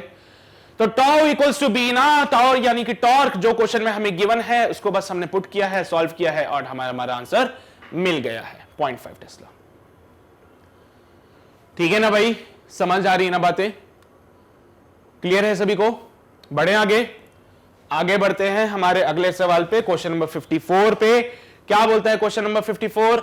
A 50 turn circular coil of radius 2 centimeter carrying a current of 5 ampere is rotated in a magnetic field of strength 0.2 Tesla. What is the maximum torque that acts on the coil in a particular position of the coil? The torque acting on it is half of the maximum. What is the angle between the magnetic field and the plane of the coil? भाई इस बार क्या हुआ, एक 50 turns का, तो number of turns तो मुझे दे दिए, 50 टर्न्स का सर्कुलर कॉइल है जिसका रेडियस मुझे दे रखा है 2 centimetre. So radius is of 2 centimetre, carrying a current of 5 ampere, सब कुछ गिवन है यार, 5 एम्पियर का करंट है, रोटेट करता है, स्टील मैग्नेटिक फील्ड का स्ट्रेंथ दे दिया 0.2 Tesla. What is the maximum torque that acts on the coil? देखो यार, टॉर्क का फॉर्मूला बच्चा जानता है, क्या होता है, tau is equals to B I N A sine theta. Tau equals to B I N A sine theta होता है, इसमें टॉर्क को मैक्सिमम करना है। Now can you just tell me maximum torque कब हो सकता है? देखो मैग्नेटिक फील्ड कांस्टेंट है, करंट कांस्टेंट है, नंबर ऑफ टर्न्स कांस्टेंट है, और एरिया भी कांस्टेंट है। किसको एडजस्ट कर सकते हो? Sine theta. सो टॉर्क मैक्सिमम कब होगा? जब साइन थीटा मैक्सिमम होगा, और साइन थीटा मैक्सिमम 1 होता है। कब होता है? 1 कब होता है? जब थीटा 90 डिग्री हो जाता है। So torque will be maximum when theta is equals to 90 degree, यानी मैग्नेटिक फील्ड और एरिया वेक्टर के बीच का एंगल होगा 90 डिग्री। मैग्नेटिक फील्ड और एरिया वेक्टर परपेंडिकुलर है, उस केस में टॉर्क मैक्सिमम है। So maximum torque can be written as B I N A, this is the maximum torque. थके क्या? नहीं थके ना? अरे अभी तो पिक्चर बाकी है। Tau max equals to BINA, जरा फॉर्मूले में वैल्यूज तो पुट करो, 0.2, 5, 50 और 2, इसका एरिया पाई आर स्क्वायर होता है ना, यहां पे एक सर्कुलर टर्न का रेडियस दे रखा था। So tau maximum can be written as B की जगह 0.2, करंट की जगह 5, नंबर ऑफ टर्न्स की जगह पे क्या पुट करेंगे, थोड़ा खुला खुला लिख देते हैं इनको, इंटू 5, अरे यार, into number of turns 50, area pi into 2 centimetre है, सो 2 इंटू 10 की पावर माइनस के 2 का होल स्क्वायर कर देना, ये pi are square is the radius, sorry area. Pi are square जो बनता है वो एरिया बनता है, ठीक है, पाई आर स्क्वायर जो है वो एरिया होता है। जरा सॉल्व तो करो, पॉइंट हटाया, जीरो लगाया, जीरो ने जीरो को मार डाला, 25 to 50 pi into 2 to 4 into 10 की पावर माइनस का 4, 54 100, 200 पाई इंटू 10 की पावर माइनस का 4। अरे समझो ना, 5 4 20 होते हैं, तो बन जाएगा 2 पाई इंटू 10 की पावर माइनस का 2 पाई मतलब 6.28 इंटू 10 की पावर माइनस का 2 न्यूटन पर metre, sorry newton metre, newton metre is the value of maximum torque. Maximum torque कितना आ रहा है, 2 पाई इंटू 10 की पावर माइनस का 2, या फिर लिखो 6.28 इंटू 10 की पावर माइनस का 2 newton metre. This is the maximum torque. पहला पार्ट क्लियर हो चुका है। अगला पार्ट हमारा क्या बोलता है, in a particular position of the coil the torque acting on it is half of its maximum value. कोई एक ऐसा पर्टिकुलर पोजीशन होगा कॉइल का जहां पे जो टॉर्क उसके ऊपर लग रहा है वो मैक्सिमम टॉर्क का आधा होगा। तो आओ उसको भी सॉल्व कर लेते हैं। मुझे नहीं पता, कोई पर्टिकुलर पोजीशन पे कहा गया है जो टॉर्क लग रहा है वो मैक्सिमम टॉर्क का आधा है, तो उस पोजीशन में मैग्नेटिक फील्ड और एरिया के बीच का एंगल बताना है। तो सॉल्व करते हैं, BINA sine theta, maximum torque होता है BINA और एपॉन में 2 है। देखो BINA ने BINA को मार डाला तो साइन थीटा का वैल्यू मिलता है 1/2, तो इससे थीटा का वैल्यू मिलेगा π/6, यानी कि अगर मैग्नेटिक फील्ड और एरिया वेक्टर के बीच का एंगल π/6 यानी कि 30 डिग्री हो जाए तो फिर हमारे पास ये सिचुएशन आती है कि टॉर्क जो है वो मैक्सिमम टॉर्क का आधा होगा। तो ये काम करो, पहले तो इसको नोट करो, फिर अगले वाले पार्ट में आएंगे, फिर उसको नोट करो, फिर हम आगे बढ़ेंगे। नोट करो इसको जल्दी से, कर लिया पक्का? ये वाला भी नोट करो, फिर आगे बढ़ेंगे। कर लिया नोट? समझ के बात है। अच्छा एक बात बताओ मुझे, ये जो है एंगल वो क्या है? It is the angle between, लिखना है यहां पे, angle between magnetic field vector and area vector. पक्का ना? यही होता है ना theta? Theta is the angle between area vector and the magnetic field vector. ठीक है, क्या मांगा उसने? Angle between the magnetic field and the plane of the coil. उसने तो कुछ और मांगा तुम लोगों से। अरे तुमने कुछ और फाइंड कर दिया, वो कुछ और मांग रहा है। वो क्या बोला, what is the angle between the magnetic field and the plane of the coil. हमने जो फाइंड किया है वो angle between magnetic field and area vector है। प्लेन के साथ एंगल कितना होगा, आओ देखते हैं। ये हमारे पास कॉइल, ये उसका एरिया वेक्टर, ठीक है, और मान लीजिए ये जा रहा है मैग्नेटिक फील्ड वेक्टर। मान लीजिए ये प्लेन है कॉइल का, है ना? प्लेन के साथ में एरिया वेक्टर बनाता है 90 डिग्री का। प्लेन के साथ एरिया वेक्टर बनाता है 90 डिग्री का। एरिया वेक्टर मैग्नेटिक फील्ड के बीच का एंगल बन रहा है 30 डिग्री का, तो ये हो गया 30 डिग्री का एंगल। तो मैग्नेटिक फील्ड और प्लेन के बीच में एंगल कितना बनेगा? वो बनेगा 60 डिग्री का। एरिया वेक्टर और मैग्नेटिक फील्ड के बीच का एंगल है 30 डिग्री, तो मैग्नेटिक फील्ड और प्लेन के बीच का एंगल होगा 60 डिग्री का। तो आपका जो आंसर बनेगा वो बनेगा π/3 रेडियन, 60 डिग्री। ठीक है, तो एक बार ये चीज जरूर चेक करना, जब भी तुम क्वेश्चन को सॉल्व करते हो तुम भावनाओं में बह जाओगे और ये आंसर टिक करके आ जाओगे, ठीक है, लेकिन उसके बाद ये चेक जरूर कर लेंगे कि वो एंगल किसके बीच में मांग रहा है। तो 60 degree is the angle between magnetic field and plane of the coil. ये वाला इंपॉर्टेंट है बहुत, ये बहुत इंपॉर्टेंट है, यहां पे करो लाके सॉल्व। सो π/3 बोलो या फिर 60 डिग्री बोलो, ये एंगल है मैग्नेटिक फील्ड और प्लेन ऑफ द कॉइल के बीच में, प्लेन ऑफ द कॉइल और मैग्नेटिक फील्ड के बीच का एंगल, यही चाहिए था। ये आंसर फाइनल है। Final answer. समझ गए? हाँ, तो ये वाली गलती मत कर देना, ये भावनाओं में बह के तुम लोग ये टिक कर दोगे, बस ऑप्शन में भी दिखेगा ये तुम लोगों को, तुम बिल्कुल एकदम खुश हो जाओगे ये देखिए कि यार भाई हमारा आंसर फाइनली सही आ गया, टिक करके आओगे, बट एक्चुअली में गलत है। तुम्हें चेक करना पड़ेगा वो एंगल किसके बीच में मांग रहा है। ऐसे क्वेश्चन में कंफ्यूज करते हैं वो बहुत ज्यादा, ठीक है। तो देखने में बड़ा हलवा सा सवाल था, लेकिन यस लास्ट में आके घुमाएगा वो तुम लोगों को फिर, ठीक है। नोट कर लिया ना, ये तो कर ही लिया था, ये भी कर लिया था, ये वाला नोट कर लो एक्स्ट्रा, ये बहुत इंपॉर्टेंट है। हो गया नोट, बढ़े आगे। आओ भाई क्वेश्चन नंबर 54 के बाद आते हैं क्वेश्चन नंबर 55 पे। क्या बोलते हैं question 55? A rectangular loop of sides 20 cm and 10 cm carries a current of 5 ampere. A uniform magnetic field of magnitude 0.2 Tesla exists parallel to the longer side of the loop. What is the force acting on the loop? What is the torque acting on the loop? दोनों चीज आपको बतानी है। क्या बोला? एक rectangular loop है जिसका साइड 20 सेंटीमीटर एंड 10 सेंटीमीटर है। तो रेक्टेंगुलर लूप, एक साइड 20 सेंटीमीटर, एक साइड 10 सेंटीमीटर, ये हो गया 10 सेंटीमीटर वाली कहानी, और एक तरफ आएगी 20 सेंटीमीटर की कहानी। ये 10 सेंटीमीटर, ये 20 सेंटीमीटर। उसने क्वेश्चन में ये भी हमसे कहा है कि जो मैग्नेटिक फील्ड है वो 20 सेंटीमीटर के पैरेलल है। A uniform magnetic field of magnitude exist parallel to the longer side of the loop. Longer side यही है, तो इसके पैरेलल मैग्नेटिक फील्ड बना देना। इसके पैरेलल क्या करेंगे आप लोग? मैग्नेटिक फील्ड बना देंगे। अच्छा, इसमें करंट भी जा रहा है? हाँ, करंट भी जा रहा है, तो I इज द करंट है, 5 एम्पियर का करंट जा रहा है इसमें। ओके, मैग्नेटिक फील्ड जिसका मैग्नीट्यूड है 0.2 टेस्ला, ये भी बना दिया। What is the force acting on the loop? Loop के ऊपर कितना फोर्स लगता है? देखो, अगर आप किसी लूप को, करंट कैरिंग कॉइल को अगर यूनिफॉर्म मैग्नेटिक फील्ड के अंदर रखते हो तो उसके ऊपर लगने वाला नेट फोर्स 0 होता है। ये बात तो जानते हो तुम लोग भी, जानते हो ना। किसी भी क्लोज लूप को अगर आप यूनिफॉर्म मैग्नेटिक फील्ड के अंदर रखते हैं तो उसके अंदर जो नेट फोर्स लगता है वो होता है 0। कैसे? देखो भाई, ये वाली साइड्स डिफाइन कर लेते हैं। ए बी वाली साइड को देखो, बी सी को देखो, सी डी को देखो और डी ए को देखो। क्या दिखता है तुम लोगों को? हम लोगों को दिखता है that BC and the AD part is parallel to the magnetic field. और अगर ये वायर्स, अरे मैंने क्या बोला था, जब भी कॉइल आता है उसको टुकड़ों में बांट लो। Wire number 1, wire number 2, wire number 3 and wire number 4।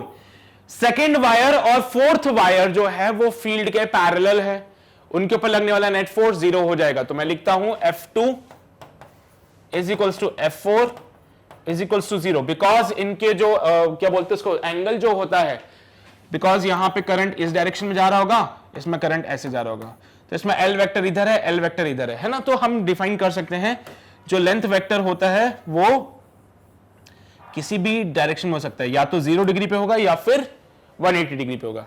तो फोर्स जो लगता था वो लगता था I L vector cross B vector.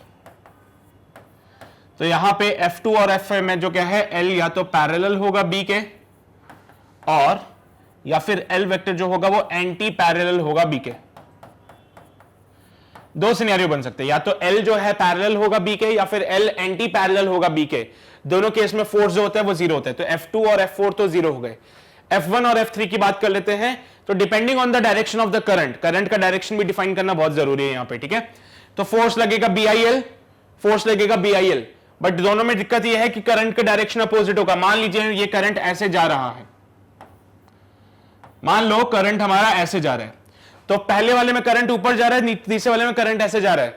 तो मैग्नेटिक फील्ड जब तुम डिफाइन करते हो तो कैसे डिफाइन करोगे? करंट के डायरेक्शन में थंब रखोगे, फील्ड के डायरेक्शन में अपनी फिंगर्स को रखोगे अंदर की तरफ।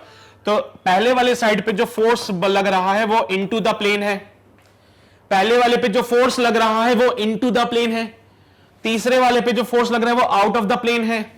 अब तुम खुद ही देख लो, समझदार हो, F1 और F3 क्या दोनों का मैग्नीट्यूड सेम होगा? बिकॉज सेम लेंथ की वायर है, सेम करंट जा रहा है, सेम मैग्नेटिक फील्ड में रखा है। सेम लेंथ की वायर, सेम करंट जा रहा है, सेम मैग्नेटिक फील्ड में रखा है। तो मैं बोलूंगा F1 वेक्टर जो है वो माइनस का F3 वेक्टर है।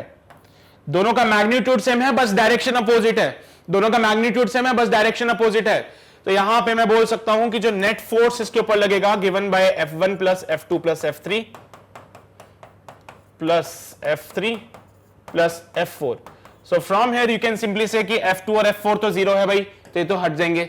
F1 और F3 दोनों अपोजिट है, तो F1 माइनस F3 करना पड़ेगा, यहां से भी आपको आंसर 0 मिलेगा। तो नेट फोर्स 0 होता है।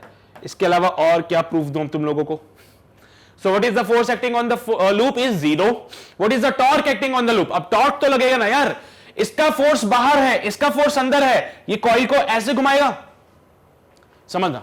मैं ऐसे खड़ा हूं, ठीक है, कहां ऐसे, मैं ऐसे खड़ा हूं, कोई मुझे यहां से बाहर की तरफ फोर्स करे और यहां से अंदर की तरफ फोर्स करे तो मैं ऐसे घूम जाऊंगा? अरे यार, हाँ यार, ये चीज होगी ना। तो क्या होगा, यहां पे एक तरफ से अंदर की तरफ फोर्स लग रहा है, एक तरफ से बाहर की तरफ फोर्स लग रहा है, ये कॉइल ऐसे घूम जाएगा, ये पार्ट बाहर आएगा, वो पार्ट अंदर चला जाएगा, ऐसे। समझ जाते हो, तुम समझ जाते हो।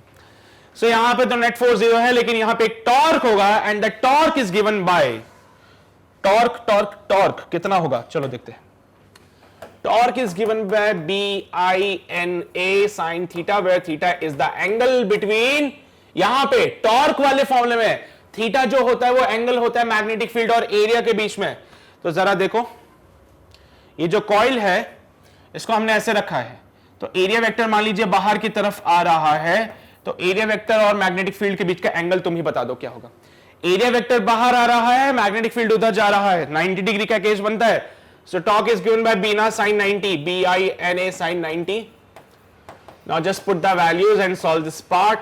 यहां पे मैग्नेटिक फील्ड जो है वो 0.2 टेस्ला है, करंट जो जा रहा है वो 5 एम्पियर का जा रहा है, नंबर ऑफ टर्न्स कुछ दे रखे क्या, नहीं, तो 1 ले लेना, 5 इंटू नंबर ऑफ टर्न्स 1 है। एरिया की बात करें तो लेंथ इंटू विड्थ कर देना, लेंथ कितनी है 10, विड्थ कितनी है 20, या 20 इंटू 10 कर लेना, 10 इंटू 20, सो 10 इंटू 20 इंटू 10 की पावर माइनस का 4, समझ के ना, 10 इंटू 10 की पावर माइनस का 2, 20 इंटू 10 की पावर माइनस का 2, माइनस का 2 माइनस का 2 माइनस का 4, 10 इंटू 20, पॉइंट हटाओगे 0 आएगा, 5 2 10 होता है, ये बन जाएगा 2 इंटू 10 की पावर माइनस का 2 newton metre.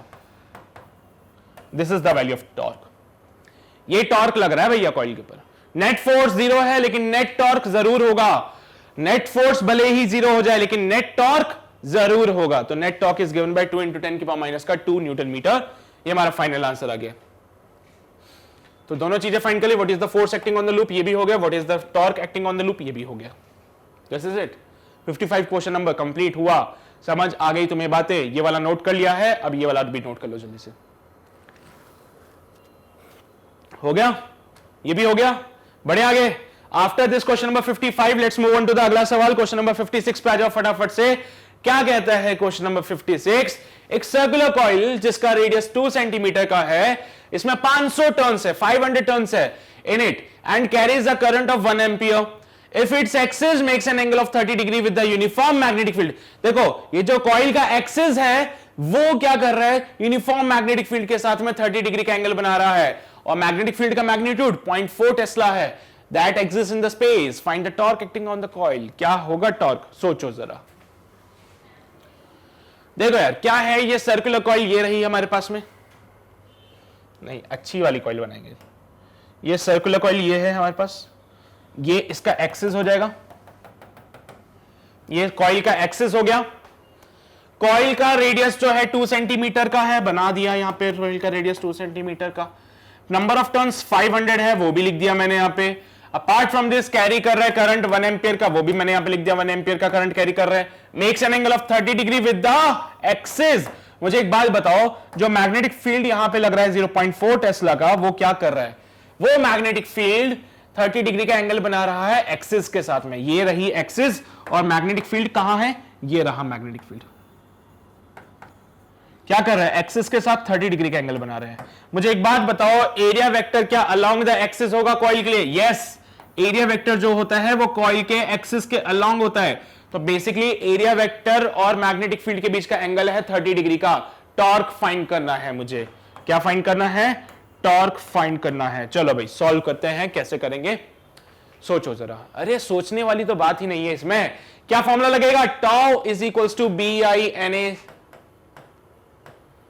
Sign theta. Theta यहां पे 30 डिग्री है, इसलिए मैंने 30 डिग्री पुट कर दिया। सो टॉर्क का जो फॉर्मूला होता है वो होता है BINA sine 30 degree. So torque can be written as B की जगह पे 0.4, करंट की जगह पे 1, नंबर ऑफ टर्न्स की जगह पे 500, एरिया की जगह पे पाई आर स्क्वायर, 2 सेंटीमीटर है तो पाई इंटू 2 इंटू 10 की पावर माइनस के 2 का whole square, pi are square, sine 30 you all know it's 1/2। सो टॉर्क की जो वैल्यू मिलेगी, पॉइंट हटा देना, 0 लगा देना, 0 से 0 मर जाएगा, 5 4 20 होते हैं, 200 इंटू पाई इंटू 2 2 4 इंटू 10 की पावर माइनस का 4/2। 2 से 100 टेंस मर जाएगी कहानी। सो टॉर्क बनेगा 4 पाई इंटू 10 की पावर माइनस का 2 न्यूटन मीटर। चाहो तो इसको फर्दर सॉल्व कर सकते हो, पाई की जगह 3.14 पुट कर सकते हो। दैट्स ऑल ऑन यू, तुम्हारी इच्छा श्रद्धा है। समझ गए बातें? पक्का ना? तो हमारा क्वेश्चन नंबर 56 कंप्लीट हो गया। जल्दी से नोट कर लो, फिर हम आगे बढ़ेंगे। समझ गए? हो गया नोट? बढ़े आगे? आ जाओ भाई, लेट्स मूव ऑन। आगे बढ़ते हैं। आगे बढ़ के अगले सवाल पे 57 क्या बोलता है? A circular loop carrying a current I has a wire of total length L. एक भैया सर्कुलर लूप है, यहां पे इस सर्कुलर लूप में करंट आई जा रहा है। इसका जो वायर है ना, उसका टोटल लेंथ एल दे दिया उसने।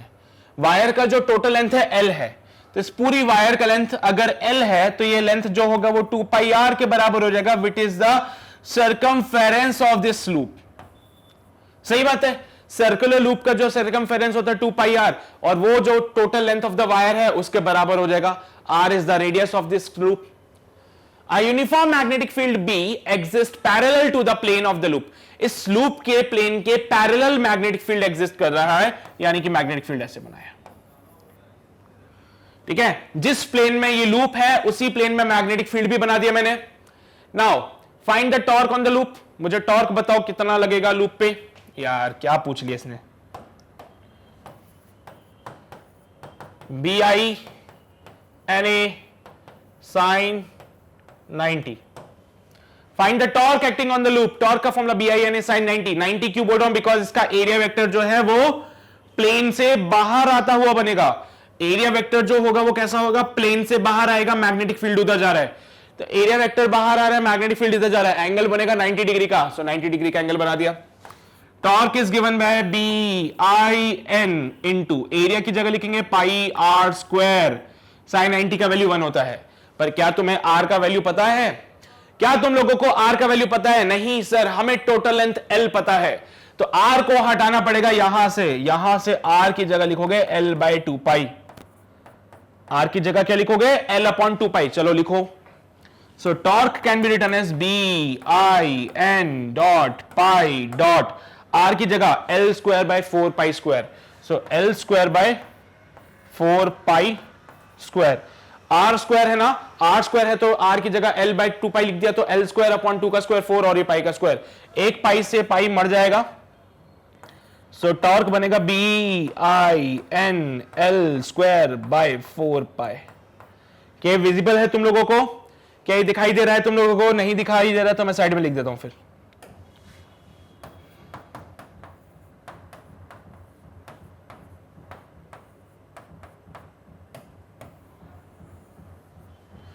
क्लियर है कि टॉर्क? क्लियर है ना सभी को? पक्का ना? चलो, ये तो हो गया हमारा पहला वाला पार्ट क्लियर, जिसमें टॉर्क ऑन द लूप बताना था। अब अगले पार्ट पे बोला है अगर same length of the wire is used to form a square loop. अभी तो आपने एक सर्कुलर लूप बनाया था, अगर सेम लेंथ की वायर से आप एक स्क्वायर लूप बनाते हो तो क्या बनेगा? आओ इसको नेक्स्ट पेज पे सॉल्व करते हैं। अगर यहां पे मैं एक स्क्वायर लूप बनाता तो कैसे बनता? इसका ये साइड x मान लू मैं, स्क्वायर है तो ये साइड भी x हो जाएगा, ये साइड भी x, ये साइड भी x। बोले total length of the wire जो है वो है L, तो x plus x plus x plus x is equals to L, 4x equals to L, x equals to L by 4। जो ट्राइंगल इस स्क्वायर का जो साइड होगा वो L/4 हो जाएगा, स्क्वायर का जो साइड होगा वो L/4 हो जाएगा। Torque is given by tau is equals to BIN A sin 90। क्यों? क्योंकि जो कॉइल है, ये जो कॉइल होगा आप इसको मैग्नेटिक फील्ड के प्लेन में रखोगे, यानी कि मैग्नेटिक फील्ड और ये कॉइल दोनों सेम प्लेन में होंगे, तो यहां पे sin 90 लिख दिया मैंने, because area vector is perpendicular to this plane, magnetic field के परपेंडिकुलर होगा। ठीक है? So torque is given by B I N into area. Square का एरिया क्या होता है? साइड का स्क्वायर, यानी कि एक्स का स्क्वायर। स्क्वायर के लिए एरिया क्या होता है? साइड का स्क्वायर। इसका साइड है एक्स, इसका स्क्वायर कर दिया, ठीक है। So now torque can be written as B I N, X की जगह एल बाय 4 पुट करेंगे, सो एल बाय 4 का whole square. So torque is given by B I N L square by 16। ये आ गया टॉर्क। कौन सा वाले case में? अगर आपने एक स्क्वायर का लूप बनाया तो। सर्कुलर लूप बनाया तो अलग फॉर्मूला बन रहा है, स्क्वायर का लूप बनाओगे तो अलग फॉर्मूला बन रहा है। तो this is the final answer. Second वाला पार्ट भी तुम्हारा क्लियर हो गया, ठीक है। तो ये फर्स्ट पार्ट तुमने नोट कर लिया क्या? नहीं किया तो नोट करो जल्दी से। ये फर्स्ट पार्ट को नोट कर लिया सभी ने? बहुत बढ़िया। सेकंड पार्ट को नोट कर लिया सभी ने? बहुत बढ़िया। तो ये हमारा क्वेश्चन नंबर 57 कंप्लीट हो गया यहां पे। यस सर, क्लियर, बहुत बढ़िया। अब हम आगे बढ़ते हैं, हमारे अगले सवाल पे आते हैं, क्वेश्चन नंबर 58 पे। क्या बोला है? एक स्क्वायर कॉइल है जिसका एज L है, having n turns, carries a current I. It is kept on a smooth horizontal plate. A uniform magnetic field B exists in a direction parallel to an edge. The total mass of the coil is m. What should be the minimum value of B for which the coil will start tipping over? Tipping over मतलब वो लुढ़क जाता है, tip कर जाता है फिर थोड़ा सा, ठीक है। तो भाई मिनिमम वैल्यू ऑफ B बताना है जिस पे ये टिप कर जाए। कैसे करोगे? यहां पे रोटेशनल इफेक्ट का यूज करना पड़ता है थोड़ा बहुत। यहां पे तुम्हारा रोटेशनल मोशन का कॉन्सेप्ट आएगा। रोटेशनल मोशन का कॉन्सेप्ट क्या बोलता है कि हमारे पास कॉइल है, ठीक है। ये हमारे पास क्या है? कॉइल है। कॉइल के एक एज के पैरेलल मैग्नेटिक फील्ड लग रहा है। ये मैग्नेटिक फील्ड क्या करेगा? कॉइल को रोटेट करवाएगा। कॉइल रोटेट तो होता है, लेकिन इससे पहले इसको कोई रोक लेता है। वो कौन है? वो है मास, सॉरी, ग्रेविटी। देखो क्या होता है बेसिकली, हमें बोला है what should be the minimum value of B for which the coil will start tipping over. Tipping over मतलब वो लुढ़कना शुरू हो जाए, ठीक है। अब क्या हो रहा है बेसिकली, इसको रोक कौन रहा है लुढ़कने से? भी अभी ये चाहे तो ये लुढ़क सकता है, लेकिन इसको रोक कौन रहा है लुढ़कने से? कौन रोक रहा है इसको? देखो स्क्वायर करंट के डायरेक्शन नहीं दे रखी ना, नंबर ऑफ टर्न्स दे दिया उसने, अच्छा कोई बात नहीं। यहां पे कॉइल के ऊपर मैग्नेटिक फील्ड की वजह से एक टॉर्क लगेगा। लगेगा कि नहीं लगेगा ये बात बोल देना मुझे। किसी भी एक एज के पैरेलल बना लो, ठीक है। अगर मैंने मान लीजिए यहां पे ऐसे बना लिया और करंट इसमें ऐसे डाल दिया, रुको एक मिनट, मैग्नेटिक फील्ड इधर, करंट इधर, बाहर लीजिए फोर्स, करंट उधर, ठीक है, ठीक है। तो अभी क्या हो रहा है? मैग्नेटिक फील्ड की वजह से यहां पे इसके ऊपर आएगा torque given by B I N A sine theta. Torque लगता है बी आई एन ए। क्या ये बात सही है? हाँ सही है। इसकी वजह से ये रोटेट करना शुरू करता है, ठीक है। इसकी वजह से रोटेट करना शुरू करता है। तो बी का मिनिमम वैल्यू बताओ जिसपे ये टिपिंग ओवर करना शुरू करता है, यानी कि एक तरह से वो रोटेट करने वाली है, टॉपलिंग वाली कंडीशन ही लगने वाली एक तरह से। साथ ही साथ इसके ऊपर हमने देखा तो एक टॉर्क ग्रेविटी की वजह से भी लगता है। हाँ सर, लगता तो है एक torque, mg/L/2 force into displacement. तो यहां से अगर मैं बात करूं तो मैग्नेटिक फील्ड ऐसे है जो कि इसके ऊपर एक टॉर्क लगाएगा जो इसको रोटेट करने की कोशिश करेगा। एक है ग्रेविटेशनल फोर्स जो भी इसके ऊपर टॉर्क लगाएगा, इसका ग्रेविटेशनल टॉर्क इधर लगेगा और इसकी वजह से मैग्नेटिक फोर्स इस पे कहां लगेगी? बोलो, ये तो सेम डायरेक्शन वाले होंगे ना, मैग्नेटिक फील्ड और मैग्नेटिक जो करंट है वो तो सेम डायरेक्शन पे होंगे, इन पे कोई फोर्स नहीं लगेगा। हाँ, इन पे फोर्स लग सकता है, इन पे फोर्स लगेगा जिसकी वजह से ये रोटेट करता है, लेकिन यहाँ पे ग्रेविटी भी है। ग्रेविटी क्या करती है? इसको रोकती है रोटेट होने से। तो जो इसका टॉर्क है वो ग्रेविटेशनल टॉर्क इसको बैलेंस कर देता है। ये तो मैग्नेटिक वाले की वजह से टॉर्क हुआ, ग्रेविटी की वजह से टॉर्क आता है mg/L/2। mg/L/2। So that's combinedly क्या होगा? अभी तक एक दूसरे को बैलेंस कर रहे थे तो कोई टिपिंग ओवर नहीं हो रहा था, तो हम वही कंडीशन निकाल लेते हैं जिसपे कि ये टिपिंग ओवर हो रहा है, मतलब मिनिमम कंडीशन वही आ जाएगी। तो दोनों को बराबर कर दीजिए, मैग्नेटिक वाले टॉर्क को ग्रेविटी वाले टॉर्क से बैलेंस कर दीजिए। तो ये B I N A is equals to mg/L/2, B I N A equals to mg/L/2 हो जाएगा। सो यहां पे लिखेंगे B I number of turn small n है यहाँ पे, ठीक है। बी आई नंबर यहाँ पे हो गया, और जो लेंथ है स्क्वायर है ना, ये स्क्वायर एज कितना है? L है, तो यहाँ पे L square is equals to mg/L/2। एक L से L मर जाएगा, BINL, और ये 2 उधर जाएगा, है ना, सॉरी, इक्वल्स टू mg/2। तो एक काम करो, INL को नीचे भेज दीजिए, तो B का वैल्यू मिल जाएगा mg/2NIL। This is the value of magnetic field जो कि रिक्वायर्ड है, जिसकी वजह से कोई टिपिंग ओवर नहीं होगा। समझे? तो क्या क्या लग रहा है यहां पे? एक तो मैग्नेटिक फील्ड की वजह से टॉर्क लग रहा है, ग्रेविटेशनल की वजह से टॉर्क लगेगा, जिसकी वजह से यहां पे टिपिंग ओवर नहीं हो रहा था। लेकिन क्या होगा, एक टाइम पे वो हैवी हो जाएगा, जिसकी वजह से टिपिंग ओवर होना शुरू होगा, जिसकी वजह से टिपिंग ओवर होना शुरू हो सकता है। तो मैंने वही कंडीशन बताई है मिनिमम वाली, जब दोनों फोर्सेस, दोनों के टॉर्क बराबर थे तो कोई टिपिंग ओवर नहीं हो रहा था, तो मैंने वो कंडीशन डिफाइन की यहां पे। तो इसको नोट करो, फिर हम आगे बढ़ते हैं। जल्दी से नोट कर लो इसको। चलिए भाई, कर लिया होगा नोट, बढ़े आगे, आ जाओ आगे बढ़ते हैं। Let's move on to the next question. Question number 59 क्या बोलता है हम लोगों से? Consider a non conducting ring of radius r and mass m which has a total charge q distributed uniformly on it. The ring is rotated about its axis with an angular speed omega. Find the equivalent electric current in the ring. Find the magnetic moment mu of the ring. Show that mu equals to q by 2m L, where L is the angular momentum of the ring about its axis of rotation. एक non conducting ring जिसका radius r है, मास m है, total charge q है। तो ये ring बना ली हम लोगों ने, इसका मास m है, रेडियस r है, तो this is the radius r, this is the mass m, and यहां पे टोटल चार्ज इसके ऊपर है q। The ring is rotated about its axis, axis के अबाउट, ये रहा इसका एक्सिस बाहर आता हुआ, ये रहा इसका एक्सिस बाहर आता हुआ, इसके अबाउट ये रिंग क्या कर रही है? रोटेट कर रही है with some angular speed omega. ये रिंग ऐसे रोटेट कर रही है, ठीक है। हाँ, जब ये रिंग रोटेट करती है तो इसके ऊपर एक चार्ज पार्टिकल को देखा, तो चार्ज पार्टिकल मुझे घूमता हुआ दिखा। जब ये रिंग रोटेट कर रही थी तो इसके ऊपर एक चार्ज पार्टिकल को देखा, वो मुझे घूमता हुआ दिखा। मैंने बोला ये पॉजिटिव चार्ज अगर मूव करता है तो करंट आता है। तो ये जो रिंग थी एक करंट कैरिंग कॉइल की तरह लग रही थी मुझे। ये जो रिंग थी इसको मैंने देखा तो मुझे करंट कैरिंग कॉइल की तरह लगा, क्योंकि किसी एक चार्ज पार्टिकल को देखोगे तो वो भी गोल गोल घूमेगा, और जब भी चार्ज आता है तब क्या आता है? करंट आता है। तो ये चार्ज गोल गोल घूम रहा है, दैट मींस करंट भी इसी डायरेक्शन में आएगा। ये रिंग मुझे एक करंट कैरिंग कॉइल की तरह लग रही थी। तो उसने बोला है find the equivalent current in the ring. We know better, I equals to Q by T होता है। इस चार्ज Q ने अगर एक चक्कर काटा, इस चार्ज Q ने अगर एक चक्कर काटा तो टाइम लगता है टाइम पीरियड की जितना। इस चार्ज Q ने अगर एक चक्कर यहां से यहां काट लिया तो current is given by Q by capital T। Capital T is the time period. So I can be written as simply Q upon 2 pi by omega. Time period क्या होता है? 2 pi by omega. Omega angular speed है, omega ऊपर चल जाएगा, Q omega by 2 pi is the current in the coil. तो equivalent current जो होगा Q ओमेगा अपॉन 2 पाई हो जाएगा। तो ये तो पहला पार्ट क्लियर हो गया। अगला पार्ट हमसे बोलता है find the magnetic moment mu of the ring.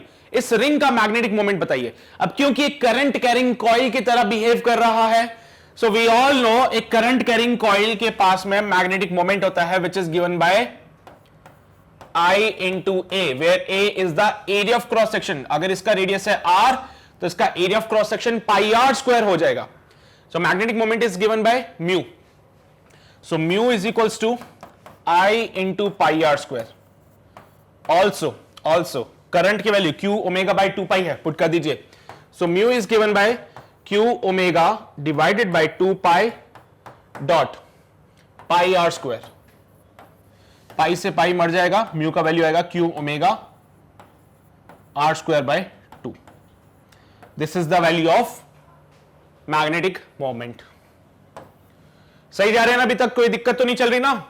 Q omega are square by 2, यार ओमेगा क्या है? एंगुलर स्पीड है। म्यू की जगह हमने लिखा I into a, magnetic moment of the coil पड़ा हुआ है। I into area pi are square होता है।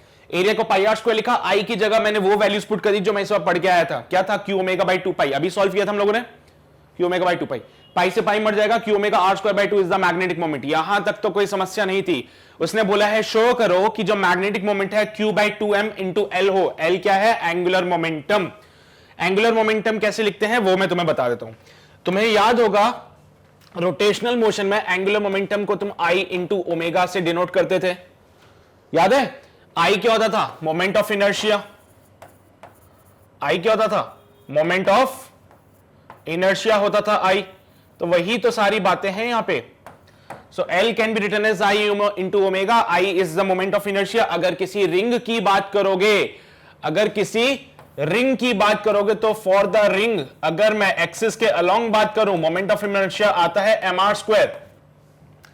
अगर मैं एक्सिस के अलोंग किसी रिंग का मोमेंट ऑफ इनर्शिया निकालता हूं तो आता है mr². तो मैं पता होना चाहिए ये बातें. तो L जो है mr² होगा. वो म्यू और L के बीच में रिलेशन मांगती है, सॉरी मांगता है, ठीक है. हाँ, सो म्यू बाय L कर देते हैं. म्यू बाय L करने से मुझे क्या मिला, देखो म्यू की जगह लिखूंगा Q omega r² by 2, Q omega r² by 2, और L की जगह मैं लिखूंगा I into omega. I into omega. Omega से ओमेगा मर जाएगा. I की जगह मैं जानता हूं क्या पुट करना है, mr². So Q r² by 2. मास कितना डिफाइन किया गया था इसका, मास स्मॉल m था, तो small m into r², small m into r². r² से r² मर जाएगा. तो यहां पे जो रिलेशन आता है वो कितना, mu by L equals to Q by 2m. Mu by L is equals to Q by 2m. So mu is equals to Q by 2m into L. क्या ये मैंने प्रूफ कर दिया है बात कि जो मैग्नेटिक मोमेंट है वो Q by 2m times of angular momentum होता है. Magnetic moment Q by 2m times of angular momentum. Proof हो गई बातें, फटाफट से नोट कर लो. ये तुम्हारा थर्ड पार्ट भी क्लियर हो गया. ये पहला पार्ट था A, ये दूसरा पार्ट था B, और वो तीसरा पार्ट वहां पे C मैंने सॉल्व कर दिया. नोट कर लो जल्दी से. क्वेश्चन नंबर 59 हुआ कंप्लीट. सभी को क्लियर है ना? ये वाला भी पक्का? बहुत बढ़िया, शाबाश. तो ये कहानी थी क्वेश्चन नंबर 59 की. अब हम आगे बढ़ते हैं, हमारे नेक्स्ट क्वेश्चन पे आते हैं. क्वेश्चन नंबर 60 क्या बोलता है, consider a non conducting plate having the radius small r and mass of small m which has a charge q distributed uniformly over it. The plate is rotated about its axis with an angular speed omega. Show that the magnetic moment mu and the angular momentum L of the plate are related as mu equals to q by 2m into L. फिर से मुझे इसके बारे में show करना है, लेकिन इस बार एक नॉन कंडक्टिंग प्लेट है. पिछले क्वेश्चन में क्या था, रिंग थी. इस बार प्लेट है. कैसे करेंगे आओ मैं तुम्हें सॉल्व करके बताता हूं. अगर तुम्हें रिलेशन याद है म्यू का, अगर तुम्हें म्यू का रिलेशन याद है तो तुम आराम से कर सकते हो, ठीक है. वैसे तो इट्स अ पॉइंट कि अगर आप म्यू बाय एल का रेशियो लोगे हमेशा Q बाई 2m आएगा. एक स्टैंडर्ड रिजल्ट है वैसे तो कि म्यू बाय एल यानी कि magnetic moment upon angular momentum करते हो तो वो ऑलवेज Q बाई 2m. हमेशा किसी के लिए भी सॉल्व करो, भले प्लेट के लिए सॉल्व करो, स्फेयर के लिए सॉल्व करो, रिंग के लिए सॉल्व करो, हमेशा ये रेशियो Q बाई 2m ही रहेगा. हमेशा नोट कर लेना, स्टैंडर्ड रिजल्ट है ये. बट हमें प्रूफ करना पड़ेगा, तो आओ चलो प्रूफ भी कर देते हैं इसके लिए. आओ चलो प्रूफ करते हैं. ये मेरे पास एक डिस्क है जिसके ऊपर चार्ज जो है डिस्ट्रीब्यूटेड है. इसका रेडियस है r, इसका मास है m, इसके ऊपर चार्ज डिस्ट्रीब्यूटेड है q. इस पूरे डिस्क क्योंकि नॉन कंडक्टिंग है तो यहां पे पूरा चार्ज क्या फैला हुआ है. अब जब ये डिस्क घूमेगी एक्सिस के अबाउट, ये इसका एक्सिस हो गया बाहर की तरफ आता हुआ, इस एक्सिस के अबाउट अगर ये ओमेगा से रोटेट करते हैं तो ये चार्ज गोल गोल घूमेंगे. किसी एक चार्ज को पकड़ोगे तो क्या दिखेगा तुम्हें, वो ऐसा. तो हमने क्या बोला, यहां पे एक स्मॉल एलिमेंट को सॉल्व कर लेते हैं. किसी एक चार्ज को अगर तुमने पकड़ के देखा तो तुम्हें क्या दिखा कि वो भी गोल गोल घूम रहा है, और चार्ज गोल गोल घूम रहा है मतलब करंट आ रहा है. तो ये चार्ज का जो गोल गोल घूमना है वो इक्विवेलेंट है करंट के. तो हां फील तो आ गया, लेकिन इसके लिए ऐसे सॉल्व नहीं कर सकते. वो तो लास्ट वाले केस में रिंग था. रिंग के लिए कैसे भी सॉल्व करो, कोई आपत्ति नहीं है. यहां पे थोड़ा सा ध्यान रखना, एक्स डिस्टेंस पे एक स्मॉल एलिमेंट हमें कंसीडर करना पड़ेगा. एक्स डिस्टेंस पे हमें क्या करना पड़ेगा, एक स्मॉल एलिमेंट dx को कंसीडर करना पड़ेगा. इस dx एलिमेंट के अंदर छोटा सा चार्ज dq होगा. सेंटर से x डिस्टेंस पे एक स्मॉल एलिमेंट कंसीडर कर लिया. एलिमेंट का थिकनेस है dx, इसके ऊपर चार्ज है dq. तो सबसे पहले एक टर्म डिफाइन करता हूं यहां पे, चार्ज डेंसिटी. एक टर्म में डिफाइन कर रहा हूं चार्ज डेंसिटी. क्या होती है ये, charge per unit area. Charge density क्या होती है, चार्ज पर यूनिट एरिया. क्या होता है ये, Q बाई ए. अब यहां पे अगर देखोगे तो ये जो एलिमेंट है इसका एरिया क्या है, पता नहीं सर, निकालना पड़ेगा. तो चार्ज डेंसिटी जो होती है यहां पे सरफेस चार्ज डेंसिटी है, बिकॉज यहां पे 2 डायमेंशनल ऑब्जेक्ट्स है, 2 डायमेंशनल ऑब्जेक्ट है, प्लेट क्या होती है 2D स्ट्रक्चर में आती है, इसलिए यूज करते हैं surface charge density given by charge upon area. Surface charge density को मैं सिग्मा से डिनोट करूंगा, विच इज इक्वल्स टू, छोटे से एलिमेंट की बात करो उस पे चार्ज है dq, छोटे से एलिमेंट का एरिया कैसे निकालें, इस स्ट्रिप को पकड़ के खोल दो, कैसे, यहां से पकड़ाओ और ऐसे खोल दिया तो ये स्ट्रिप तुम्हारी ऐसे बन जाएगी। क्या इस स्ट्रिप को पकड़ के तुमने खोल दिया, हाँ यहां से पकड़ा और ऐसे खोल दिया तो ये बन गई। इसका जो लेंथ है वो कितना हो जाएगा, देखो इसका विड्थ जो है वो dx है, इसका विड्थ dx है, लेंथ कितना हो जाएगा 2πx, तो इसका एरिया बोलो 2πx dx बन जाएगा। क्या क्या बोलो इसका एरिया 2πx dx, सही बात है, ये सही बात है, हाँ। तो यहां से dq यानी कि स्मॉल एलिमेंट के ऊपर जो चार्ज है वो आता है 2πx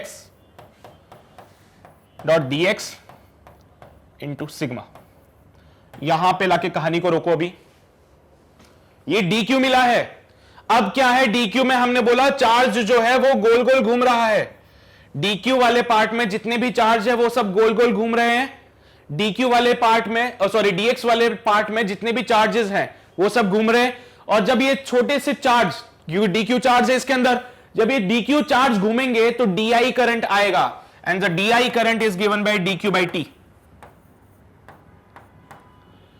बोलो भाई साहब, वही काम जो तुम रिंग के लिए करते थे, तुमने एक छोटा सा एलिमेंट ले लिया पूरे प्लेट के ऊपर, इस छोटे से एलिमेंट को देखा तो ये कैसा दिख रहा है, एक रिंग की तरह दिख रहा है, तो इसके लिए वही काम करो जो एक रिंग के लिए सॉल्व करते थे पहले तुम लोग। इसमें से एक चार्ज पकड़ा, चार्ज घूम रहा है, चार्ज कितना है इसके ऊपर dq है, जब ये dq चार्ज घूमते हैं तो एक छोटा सा करंट दिखता है हम लोगों को गिवन बाय di।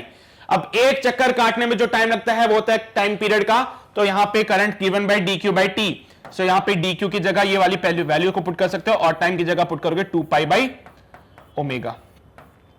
टाइम की जगह पुट किया 2π बाई ओमेगा, पहले भी यही किया था, आज भी यही कर रहे हैं, dq की जगह ऊपर वाली वैल्यू को पुट करते हैं। चलो सॉल्व करें, फर्दर सॉल्व करते हैं। So di can be written as dq into omega upon 2π, ठीक है, 2π बाई ओमेगा था, ओमेगा ऊपर चला गया, dq की जगह मैं पुट करूंगा sigma into 2πx dx omega upon 2π is the value of di।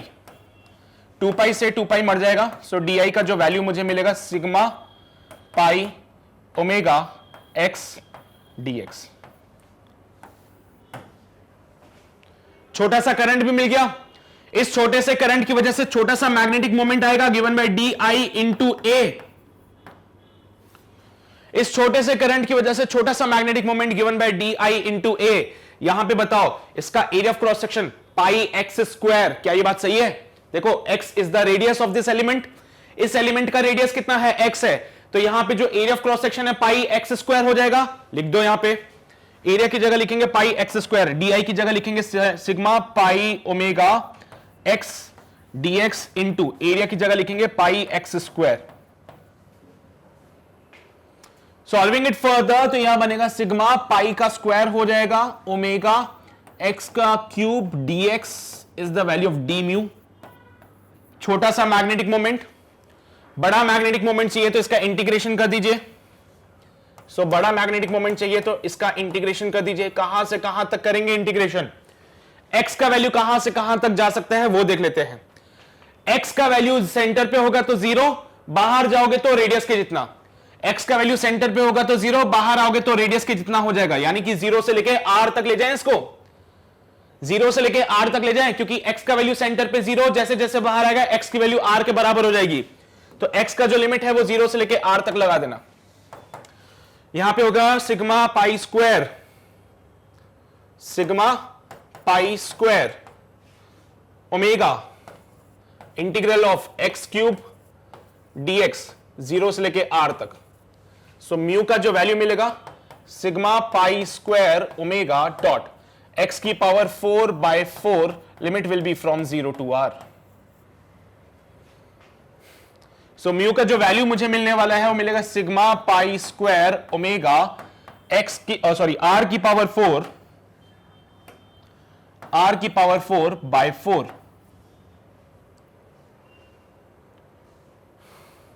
Pi are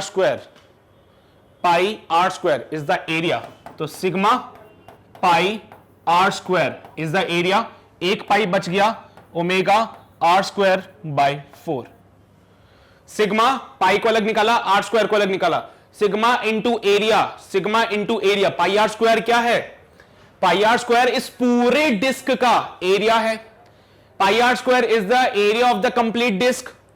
तो सिग्मा इंटू एरिया क्या देता है आपको? चार्ज देता है। टोटल चार्ज कितना था इसके ऊपर? क्यू था। तो यहां पे इस डिस्क के लिए मैं लिख सकता हूं Q is equals to sigma into pi are square, इस पूरे डिस्क का एरिया। पूरे डिस्क का एरिया पाई आर स्क्वायर, पूरे डिस्क के ऊपर चार्ज डेंसिटी सिग्मा, तो Q is equals to sigma into pi are square लिख सकते हैं। तो यहां पे sigma into pi are square की जगह लिखोगे Q pi omega are square by 4 is the value of mu. सही बात है। अच्छा, एक गलती कर दी हम लोगों ने, आ जाओ फटाफट से गलती सुधारो। ये पाई एक्स्ट्रा आ गया ना, 2 पाई से 2 पाई मर गया था, फिर पाई कहां से आ गया भाई? फिर पाई कहां से आ गया, है ना? तो ये गलती है। यहां पे एक सिंगल पाई आएगा, यहां पे क्या बचेगा? डी आई की जगह सिग्मा। एक गलती कर दी हम लोगों ने, पाई को डबल ले लिया, पाई एक सिंगल ही रहेगा, ठीक है। सो म्यू का वैल्यू आता है Q ओमेगा आर स्क्वायर। अरे यहां पे 2 पाई से 2 पाई मर गया था ना, फिर कौन सा पाई रहा?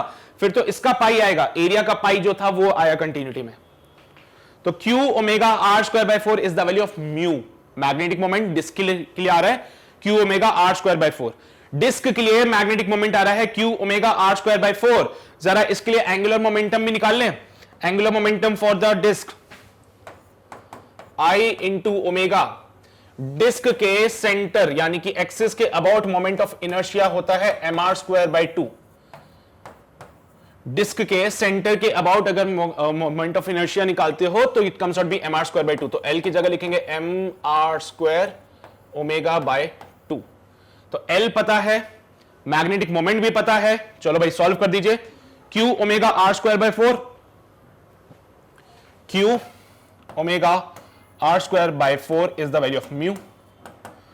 सो म्यू बाय एल कर दे एक बार। म्यू बाय एल करोगे तो क्या लिखेंगे?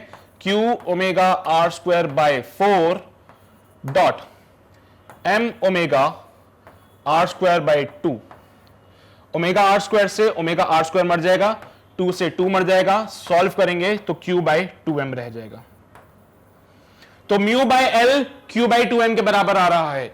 तो यहां से म्यू जो होगा वो Q by 2m into L के बराबर आ जाएगा। तो यहां पे क्या ये आपने प्रूफ कर दिया? क्या ये आपने शो कर दिया? यही शो करना था ना। शो करो कि ये म्यू जो है Q बाय 2m एल होगा। किसके लिए? प्लेट के लिए। शो कर दिया। स्मॉल एलिमेंट लिया सेंटर से x डिस्टेंस पे, एलिमेंट का जो विड्थ है, थिकनेस है, वो dx है, एलिमेंट के ऊपर चार्ज है dq। तो सबसे पहले एक टर्म डिफाइन किया, surface charge density given by charge upon area, sigma equals to dq by 2 pi x, dx होता है। सो यहां से मैंने सबसे पहले तो एक छोटा चार्ज जो इस एलिमेंट के ऊपर है वो निकाला। इस एलिमेंट के ऊपर छोटा चार्ज घूम रहा है, इस एलिमेंट के अंदर ये छोटा सा चार्ज घूम रहा है, बिकॉज पूरी डिस्क घूम रही है। पूरी डिस्क क्या कर रही है? घूम रही है। तो ये छोटा सा चार्ज भी घूम रहा है। ये छोटा सा चार्ज घूमता हुआ मुझे करंट की तरह दिखता है। अगर कोई चार्ज घूम रहा है तो वह करंट है। तो मैंने बोला छोटे से चार्ज के घूमने की वजह से छोटा सा करंट। एक चक्कर काटा, उसमें टाइम लगता है, time period. So d i equals to d q by t, d q by 2 pi by omega. बाकी की कहानी मैंने आगे सॉल्व करी। फिर बाकी की कहानी मैंने आगे सॉल्व करी है। यहां पे देख लो फटाफट से, d i equals to d q by omega upon 2 pi, d q की वैल्यू भी पुट कर दी, सॉल्व करा मैंने। फिर यहां से डी आई का वैल्यू मिल गया। डी आई का वैल्यू मिल गया तो हमने छोटा सा मैग्नेटिक मोमेंट निकाला, बिकॉज करंट छोटा है तो मैग्नेटिक मोमेंट भी छोटा होगा। डी जो मैग्नेटिक मोमेंट का जो छोटा वैल्यू था वो ये सारे पार्ट में चल रहा था, बड़ा पार्ट चाहिए तो इंटीग्रेट कर दिया, सॉल्व करा। तो मैग्नेटिक मोमेंट आता है Q omega are square by 4। Magnetic moment क्या आता है? Q omega are square by 4। ये वाला पार्ट तो नोट कर लिया था तुम लोगों ने। मैग्नेटिक मोमेंट निकालने के बाद अब हम आएंगे एंगुलर मोमेंटम पे। एंगुलर मोमेंटम कैसे निकालते हैं? I इंटू ओमेगा करके। ये वाला पार्ट नोट कर लिया है। फिर हम आएंगे एंगुलर मोमेंटम पे, I इंटू ओमेगा। किसी भी प्लेट के लिए अगर एक्सिस के अबाउट उसका मोमेंट ऑफ इनर्शिया निकालते हो तो it comes out be mr square by 2, mr square by 2 into omega. So mu का वैल्यू ये है, एल का वैल्यू ये है, दोनों को डिवाइड कर दिया, म्यू बाय एल किया, सॉल्व करा तो Q बाय 2m आ रहा है। तो म्यू का value Q by 2m L, ये हमने प्रूव कर दिया है। क्लियर है सारी बातें? मैंने बोला ना ये स्टैंडर्ड रिजल्ट है, भले यहां पे प्लेट है, भले वो रिंग है, अगले क्वेश्चन में स्फेयर आएगा, आंसर यही है बट आपको शो करना पड़ेगा। वो आंसर यही है बट आपको क्या करना पड़ेगा? शो करना पड़ेगा। ठीक है, चलिए भाई, तो ये बातें क्लियर हो गई। तो अगले सवाल पे बढ़ते हैं, क्वेश्चन नंबर 61। क्या कहता है question number 61? Consider a solid sphere of radius r and mass m which has a charge q distributed uniformly over its volume. अब देखो इस बार क्या बोला उसने? सॉलिड का स्फीयर है ना। अभी तक क्या बोल रहा था? कभी उसने बोला रिंग, कभी उसने बोला डिस्क, अब उसने बोल दिया सॉलिड स्फीयर। तो एक सॉलिड स्फीयर बना लेते फटाफट से। क्या बोलता है सॉलिड स्फीयर की कहानी हमसे? आओ देखते। एक सॉलिड स्फीयर कितना रेडियस है? r रेडियस का है, m मास है और चार्ज q डिस्ट्रीब्यूटेड है। बहुत बढ़िया, पूरा चार्ज यूनिफॉर्मली डिस्ट्रीब्यूटेड है इसके वॉल्यूम पे, है ना। ऐसा नहीं सरफेस पे चार्ज आया है, ये मत बोलना कि चार्ज सिर्फ सरफेस पे है, पूरा वॉल्यूम में डिस्ट्रीब्यूटेड है चार्ज इस बार। Now the sphere is rotated about a diameter with an angular speed omega. अब इस स्फीयर को क्या करोगे आप? रोटेट करोगे अबाउट इट्स डायमीटर। ये बल पकड़ लो, डायमीटर, इस डायमीटर के अबाउट इसको आप रोटेट कर रहे हो with some angular speed omega. Show that the magnetic moment mu and the angular momentum L of the sphere are related as mu equals to q by 2ml। ये आपको show करना है। कैसे शो करेंगे? यार देखो, स्फीयर में element लेने की कहानी मैं तुम्हें बता देता हूं, बट बहुत ज्यादा लेंथी पड़ जाएगा, इसलिए मैं वो तरीके से नहीं जाऊंगा। अभी तक आप क्या कर रहे थे? स्मॉल एलिमेंट ले रहे थे। यहां पे भी आपको क्या करना पड़ेगा? एक छोटू सा एलिमेंट लेना पड़ेगा। छोटा सा एलिमेंट लोगे, यहां से r डिस्टेंस बनता है ना। तो ये देखो, छोटा सा एलिमेंट आपने ले लिया जिसका जो थिकनेस है वो dx है। तो यहां से एक एलिमेंट स्मॉल एंगल भी बनाएगा, ये एलिमेंट डी थीटा कहते हैं इस एंगल को, यहां से थीटा एंगल पे। तो ये सब करने के बाद तुम इसको सॉल्व करोगे। ठीक है, तो ऐसा स्मॉल एलिमेंट लोगे, स्मॉल एलिमेंट के लिए स्मॉल चार्ज डिफाइन करोगे। चार्ज डिफाइन करते टाइम पे यहां पे बोलना dq जो होता है वो क्या होता है? Volume charge, sorry, rho into dv हो जाता है, बिकॉज यहां पे रो जो है वो क्या है? Volumetric charge density, volume charge density बोल सकते हो। जैसे पिछले क्वेश्चन में हमने सरफेस चार्ज डेंसिटी बोला था, उसमें एरिया आया था। पिछले क्वेश्चन में सरफेस चार्ज डेंसिटी बोला तो एरिया आया, इस बार वॉल्यूम चार्ज डेंसिटी बोलोगे तो इसलिए dv आएगा। फिर यहां पे क्या आएगा? तुम्हें dq की वजह से di मिलेगा given by dq by t। ठीक है, ऐसा करके सॉल्व कर सकते हो तुम लोग। वो स्मॉल एलिमेंट कंसीडर करोगे, इस स्मॉल एलिमेंट ने डी थीटा एंगल बनाया, एंगल के फॉर्म में सॉल्व करना पड़ेगा। यहां पे जो तुमने स्मॉल एलिमेंट कंसीडर करा है उसका रेडियस मान लीजिए x है, और यहां पे जो रेडियस है वो मान लीजिए r है। तो यहां पे कंडीशन बनेगा x equals to r sine theta का। अब इसके हिसाब से सॉल्व करोगे तो जाके तुम्हारी पिक्चर डिफाइन होगी। ठीक है, इसके हिसाब से सॉल्व करोगे तो जाके पिक्चर डिफाइन हो जाएगी आराम से। Now this can be written as कि भैया di equals to dq by t हो गया। अब यहां पे टाइम की जगह 2 पाई बाई ओमेगा लिखो, जो पहले किया था वही सारी कहानी है, ओमेगा dq बाय 2 पाई। फिर इसके बाद क्या करोगे? आई निकालोगे, है ना, यहां की वजह से डी म्यू निकालोगे। D mu is equals to d i into area, इसका एरिया पुट ऑन करना है यहां पे। फिर इसके बाद म्यू निकालने के लिए आप क्या करोगे? इंटीग्रल ऑफ डी म्यू करोगे। ये तो पुराना तरीका हो गया, बट मैं एक और तरीका जानता हूं जिससे चुटकियों में आंसर मिलेगा। ये सारा काम मुझे पता है तुम लोग कर लोगे आराम से। ट्राई करो, फिर भी कोई दिक्कत है तो जरूर कमेंट सेक्शन में लिखो, लेकिन यार एक बार खुद से ट्राई करना। ठीक है, ये तरीका मैं बता चुका हूं तुम लोगों को। एक और तरीका है मेरे पास जो मैं बताना चाहता हूं, और वो इतना इफेक्टिव है कि तुम आराम से उससे क्वेश्चन को सॉल्व कर सकते हो। नॉट ओनली दिस स्फीयर वाला क्वेश्चन, बट तुम कोई सा भी क्वेश्चन सॉल्व कर सकते हो उससे। यहां पे मैं रोटेशनल का कुछ पार्ट लेके आने वाला हूं, उस कॉन्सेप्ट से तुम कोई से भी क्वेश्चन को, ऐसा कोई भी क्वेश्चन आएगा, बड़े प्यार से सॉल्व कर लोगे। अभी तो तुम्हें एलिमेंट लेने में दिक्कत होती है ना, तो एलिमेंट लेना सिखाया अभी तो मैंने तुम लोगों को। इसके बाद तुम्हें एलिमेंट लेने की भी जरूरत नहीं पड़ेगी। बस मुझे एक बात बता दो, जब तुम रोटेशनल मोशन पढ़ते थे तो तुमने एक कॉन्सेप्ट पढ़ा होगा रेडियस ऑफ गायरेशन का, पढ़ा है क्या? रोटेशनल मोशन में क्या तुमने रेडियस ऑफ गायरेशन पढ़ा है? हाँ, तुम लोग जो भी बोलते हो उसको, मैं गायरेशन बोलता हूं, तुम जायरेशन बोलो, कुछ भी बोलो। ठीक है, डिनोटेड बाय के होता है, याद है तुम लोगों को? के से डिनोट करते थे, और जो मोमेंट ऑफ इनर्शिया होता है उसको क्या लिखते हैं? M k square. क्या होता है ये radius of gyration? Class 11th का कॉन्सेप्ट है रोटेशनल मोशन में। हमने रेडियस ऑफ गायरेशन पढ़ा था, बोला था कि अगर हम कोई एक पॉइंट को कंसीडर कर ले एक्सिस से जिसके अबाउट रोटेशन हो रहा है, ये एक्सिस है जिसके अबाउट रोटेशन हो रहा है। अगर इस एक्सिस से किसी डिस्टेंस पे एक पॉइंट कंसीडर कर लूं और वो डिस्टेंस को मैं के बोल दूं, और इस पॉइंट का अगर मोमेंट ऑफ इनर्शिया, क्या बोला, एक्सिस ऑफ रोटेशन से कुछ डिस्टेंस पे एक पॉइंट कंसीडर करा और बोला यहां पे इधर जो इस पॉइंट का मोमेंट ऑफ इनर्शिया होगा वो पूरे स्फेयर के मोमेंट ऑफ इनर्शिया के बराबर हो जाए, तो ये जो डिस्टेंस होती है रेडियस ऑफ गायरेशन कहलाता है। इन शॉर्ट इसका जो मतलब है ये है कि आप पूरे इस स्फेयर के मास को यहां पे अज्यूम कर लो। आप क्या करो, पूरे स्फेयर के मास को यहां पे अज्यूम कर लो। यही करते थे सेंटर ऑफ मास वाले कॉन्सेप्ट में, यही पढ़ा था, वहां पे सेंटर पे लेते थे, लेकिन मैं सेंटर पे नहीं बोलता हूं लेने के लिए, मैं बोलता हूं कि हमने माना कि पूरे स्फेयर का मास यहां पे कंसंट्रेटेड हो गया है। अब अगर पूरे स्फेयर का मास यहां कंसंट्रेटेड हो गया तो पॉइंट चार्ज बन गया, स्फेयर के ऊपर चार्ज डिस्ट्रीब्यूटेड था।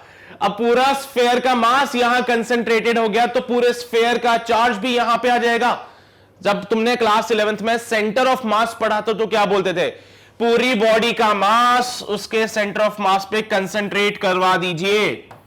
यही बोलते थे क्वेश्चन सॉल्विंग के लिए, कि पूरी बॉडी का मास उसके सेंटर पे कंसंट्रेट करा देते थे और पूरी बॉडी की जगह एक पॉइंट बना के फिर उसको सॉल्व करते थे। यहां पे भी वही करूंगा मैं, पूरे स्फेयर का मास एक पॉइंट पे कंसंट्रेट किया, सेंटर पे नहीं, पॉइंट पे कंसीडर किया मैंने। अब यहां पे क्या होगा, पूरे स्फेयर का मास अगर मैंने इस पॉइंट पे कंसंट्रेट करवा दिया तो पूरे स्फेयर का जो चार्ज है वो भी यहां पे आ जाएगा। अब अगर वो यहां पे आ जाए तो स्फेयर की जगह क्या आप लोगों को पॉइंट चार्ज मिल रहा है? मुझे तो पॉइंट चार्ज मिल गया है, क्या तुम लोगों को मिला है? क्या देखो, पूरे स्फेयर की जगह अब मैं क्या करूंगा, इस पॉइंट को ही कंसीडर करूंगा सॉल्विंग के लिए। ये हमारा एक्सिस ऑफ रोटेशन था, यहां से पॉइंट जो है वो के डिस्टेंस पे है, पूरे स्फेयर का मास यहां पे डिस्ट्रीब्यूटेड है, पूरे स्फेयर का चार्ज यहां पे डिस्ट्रीब्यूटेड है। पूरे स्फेयर का मास और चार्ज दोनों यहां पे कंसंट्रेटेड है, ठीक है। तो पूरे स्फेयर का मास और चार्ज सब कुछ यहां पे कंसंट्रेटेड हो गया है एक्सिस ऑफ रोटेशन से के डिस्टेंस पे। तो ये के जो होता है वो रेडियस ऑफ गायरेशन होता है, पढ़ा होगा इसके बारे में तुम लोगों ने। अब क्या होगा, इसके अबाउट ये रोटेट करेगा, तो एक चार्ज अगर ऐसे ऐसे घूमता है, इसको तो सॉल्व करना आता होगा तुम लोगों को। एक चार्ज अगर ऐसे ऐसे गोल गोल घूमेगा तो क्या तुम्हें करंट की फीलिंग आएगी? क्या बताओ, अगर एक चार्ज ऐसे घूमेगा तो क्या तुम्हें करंट की फीलिंग आएगी? बोलो तो,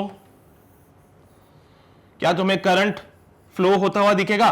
पॉजिटिव चार्ज है, जिस डायरेक्शन में पॉजिटिव चार्ज जाता है करंट भी उसी डायरेक्शन में जाता है, तो मुझे ये एक करंट कैरिंग कॉइल की तरह दिखेगा। मुझे कैसा दिखेगा? ये करंट कैरिंग कॉइल की तरह दिखेगा। तो भाई एक पॉजिटिव चार्ज अगर गोल गोल घूम रहा है तो मुझे करंट कैरिंग कॉइल की तरह दिख रहा है। कहां गया स्फेयर? तुमने क्वेश्चन को आसान कर दिया, स्फेयर का पूरा मास और चार्ज एक पॉइंट पे कंसंट्रेट करवा दिया। अब तुम्हारा एक सिंगल लूप की तरह बिहेव करेगा। ये तो एक रिंग बन गया, ये क्या बन गया? करंट कैरिंग कॉइल बन गया। तो तुम्हारा जो स्फेयर था आज एक करंट कैरिंग कॉइल की तरह काम कर रहा है। इसका ये एरिया निकाल सकते हो तुम लोग? बोलो, इस लूप का एरिया निकाल सकते हो? लूप को मैं बना देता हूं एक बार, ये जो लूप बनेगा ऐसा बनेगा कुछ। ये लूप का तुम एरिया निकाल सकते हो। इसका रेडियस है radius of gyration k, given by m k square, i equals to m k square, moment of inertia से निकालते हैं इसका ना। इसका एरिया जब हम निकालेंगे तो area can be written as pi के स्क्वायर। एरिया को क्या लिखोगे? पाई के स्क्वायर। सही बात है, पाई आर स्क्वायर होता है, लेकिन इस बार रेडियस आर नहीं है, इस बार रेडियस आर नहीं है, इस बार रेडियस तुम्हारा के बराबर है। अच्छा ठीक है सर, के का वैल्यू कितना होता है वो तो पता नहीं है, पर मैंने बोला क्या, इस पॉइंट पी का मोमेंट ऑफ इनर्शिया और पूरे स्फेयर का मोमेंट ऑफ इनर्शिया सेम होना चाहिए। क्यों? क्योंकि पूरे स्फेयर का जो मास था वो यहां कंसंट्रेट कर दिया लाके, तो इसका जो मोमेंट ऑफ इनर्शिया होगा वही मोमेंट ऑफ इनर्शिया तो यहां के लिए भी होगा। तो एक चीज बहुत प्यार से डिफाइन कर देना, बोलना कि भाई जो मोमेंट ऑफ इनर्शिया स्फेयर का है वही मोमेंट ऑफ इनर्शिया इस पॉइंट का भी होगा। So moment of inertia of the sphere is equal to the moment of inertia of the point p. यही तो थी रेडियस ऑफ गायरेशन की डेफिनेशन। क्या बोलते थे? एक्सिस ऑफ रोटेशन से कुछ डिस्टेंस पे एक पॉइंट मानो, सच दैट पूरे स्फेयर का मोमेंट ऑफ इनर्शिया और इस पॉइंट का मोमेंट ऑफ इनर्शिया सेम हो। अब ऐसा इसलिए हुआ क्योंकि आपने पूरे स्फीयर का मास इस पॉइंट पे आके कंसंट्रेट कर दिया, आपने माना कि पूरे स्फीयर का मास इस पॉइंट पे आके टिक गया, ठीक है, तो पूरे स्फीयर को खत्म कर दिया और उसका जो ऐसे होता है ना, एक स्फीयर है बड़ा सा, छोटा छोटा सा पिचका के उसको यहां रख दिया ले जाके, ठीक है, एक बड़ा सा स्फीयर जिसको तुमने ऐसे दबाया, बिल्कुल छोटा सा बनाया और यहां ले जाके रख दिया, तो पूरे स्फीयर का मास यहां पे आ गया, स्फीयर के ऊपर चार्ज क्यू था तो क्यू चार्ज भी यहां पे आ गया, तो ये क्यू चार्ज और एम मास, अब देखो ये क्यू चार्ज ऐसे गोल गोल घूम रहा है तो ये करंट कैरिंग कॉइल की तरह बिहेव कर रहा है, area is given by pi के स्क्वायर, लेकिन के का वैल्यू तो पता नहीं हम लोगों को, ये बात जरूर पता है कि पॉइंट का जो मोमेंट ऑफ इनर्शिया है वो स्फीयर के मोमेंट ऑफ इनर्शिया के बराबर है, सॉल्व करते हैं, तो यहां पे स्फीयर के लिए मोमेंट ऑफ इनर्शिया होता है 2/5 mr square is equals to m k square, सही बात है ना, पॉइंट पी का moment of inertia m k square होगा, सो यहां से m से m मर जाएगा and the value of k comes out be under root of 2/5 dot r, ये क्या हो गया, रेडियस ऑफ गायरेशन, क्या आ गया ये, रेडियस ऑफ गायरेशन। अब k का वैल्यू मिल चुका है, एरिया के फॉर्मूले में पुट कर दीजिए तो यहां से आपको एरिया भी मिल जाएगा, so the area can be written as area is equals to pi के स्क्वायर, पाई के स्क्वायर, पाई के स्क्वायर का वैल्यू कितना होगा 2/5 r स्क्वायर, तो यहां लिखूंगा 2/5 r स्क्वायर, तो ये क्या मिल गया आप लोगों को, एरिया मिल गया, क्या मिल गया, एरिया। आई क्या होता है, आई होता है क्यू बाई टी, आई होता है Q by T, so Q omega by 2 लिख दूं कि इस चीज को मैं, बोलो सही बात है क्या, टाइम पीरियड 2 बाई ओमेगा होता है तो आई की जगह क्यू ओमेगा बाई 2 कर देता हूं, तो यहां से मैग्नेट मोमेंट ऑफ इनर्शिया निकालो, सॉरी मैग्नेटिक मोमेंट निकालो, ठीक है, हाँ मोमेंट ऑफ इनर्शिया अलग चीज है, मैग्नेटिक मोमेंट अलग चीज है, ठीक है, सो मैग्नेटिक मोमेंट निकालते हैं, given by I into a, magnetic moment is given by I into A, current कितना है Q omega by 2 Q omega by 2 area कितना है 2 पाई r स्क्वायर बाय 5, देखो 2 पाई से 2 पाई मर जाएगा, solve this part you will get the value Q omega r square by 5, ये बनता है मैग्नेटिक मोमेंट किसका, स्फीयर का। पर सर ये तो आप पॉइंट के लिए सॉल्व कर रहे थे, ये पार्ट तो हम लोग इस पॉइंट के लिए सॉल्व कर रहे थे, ये पॉइंट असल में क्या है, स्फीयर का इक्विवेलेंट, ये पॉइंट असल में क्या है, एक तरह से देखा जाए तो इस पूरे स्फीयर का इक्विवेलेंट है, क्योंकि पूरे स्फीयर का मास इस पॉइंट पे आके हमने अज्यूम किया था, तो ये पॉइंट P जो है वो इस स्फीयर का इक्विवेलेंट है, यानी कि इस स्फीयर की जगह इसको सॉल्व करके जो आंसर मिलेगा वही आंसर स्फीयर के लिए भी होगा।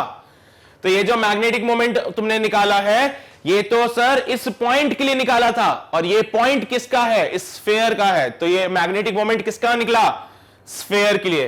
तो अगर कोई तुमसे बोले कि सॉलिड स्फीयर का मैग्नेटिक मोमेंट बताओ क्या होता है, तो उसको हमेशा ये आंसर बोलना Q omega r square by 5, omega angular speed है, r रेडियस है, Q चार्ज है, ठीक है, वो जो स्मॉल एलिमेंट लेके तुम सॉल्व कर रहे थे वहां से भी यही आंसर मिलेगा तुम लोगों को, ओके बस वो स्मॉल एलिमेंट की बजाय मैंने क्वेश्चन को कितना आसान कर दिया है, कहां तुम एलिमेंट लेके सॉल्व कर रहे थे, और पता है प्लेट में, रिंग में, यहां पे एलिमेंट लेना बहुत आसान है, स्फीयर के एलिमेंट सॉल्व करना बहुत ज्यादा कॉम्प्लिकेटेड होता है, इसीलिए मैं इसको रेडियस ऑफ गायरेशन से सॉल्व कर रहा हूं सो दैट तुम्हारा काम आसान हो जाए।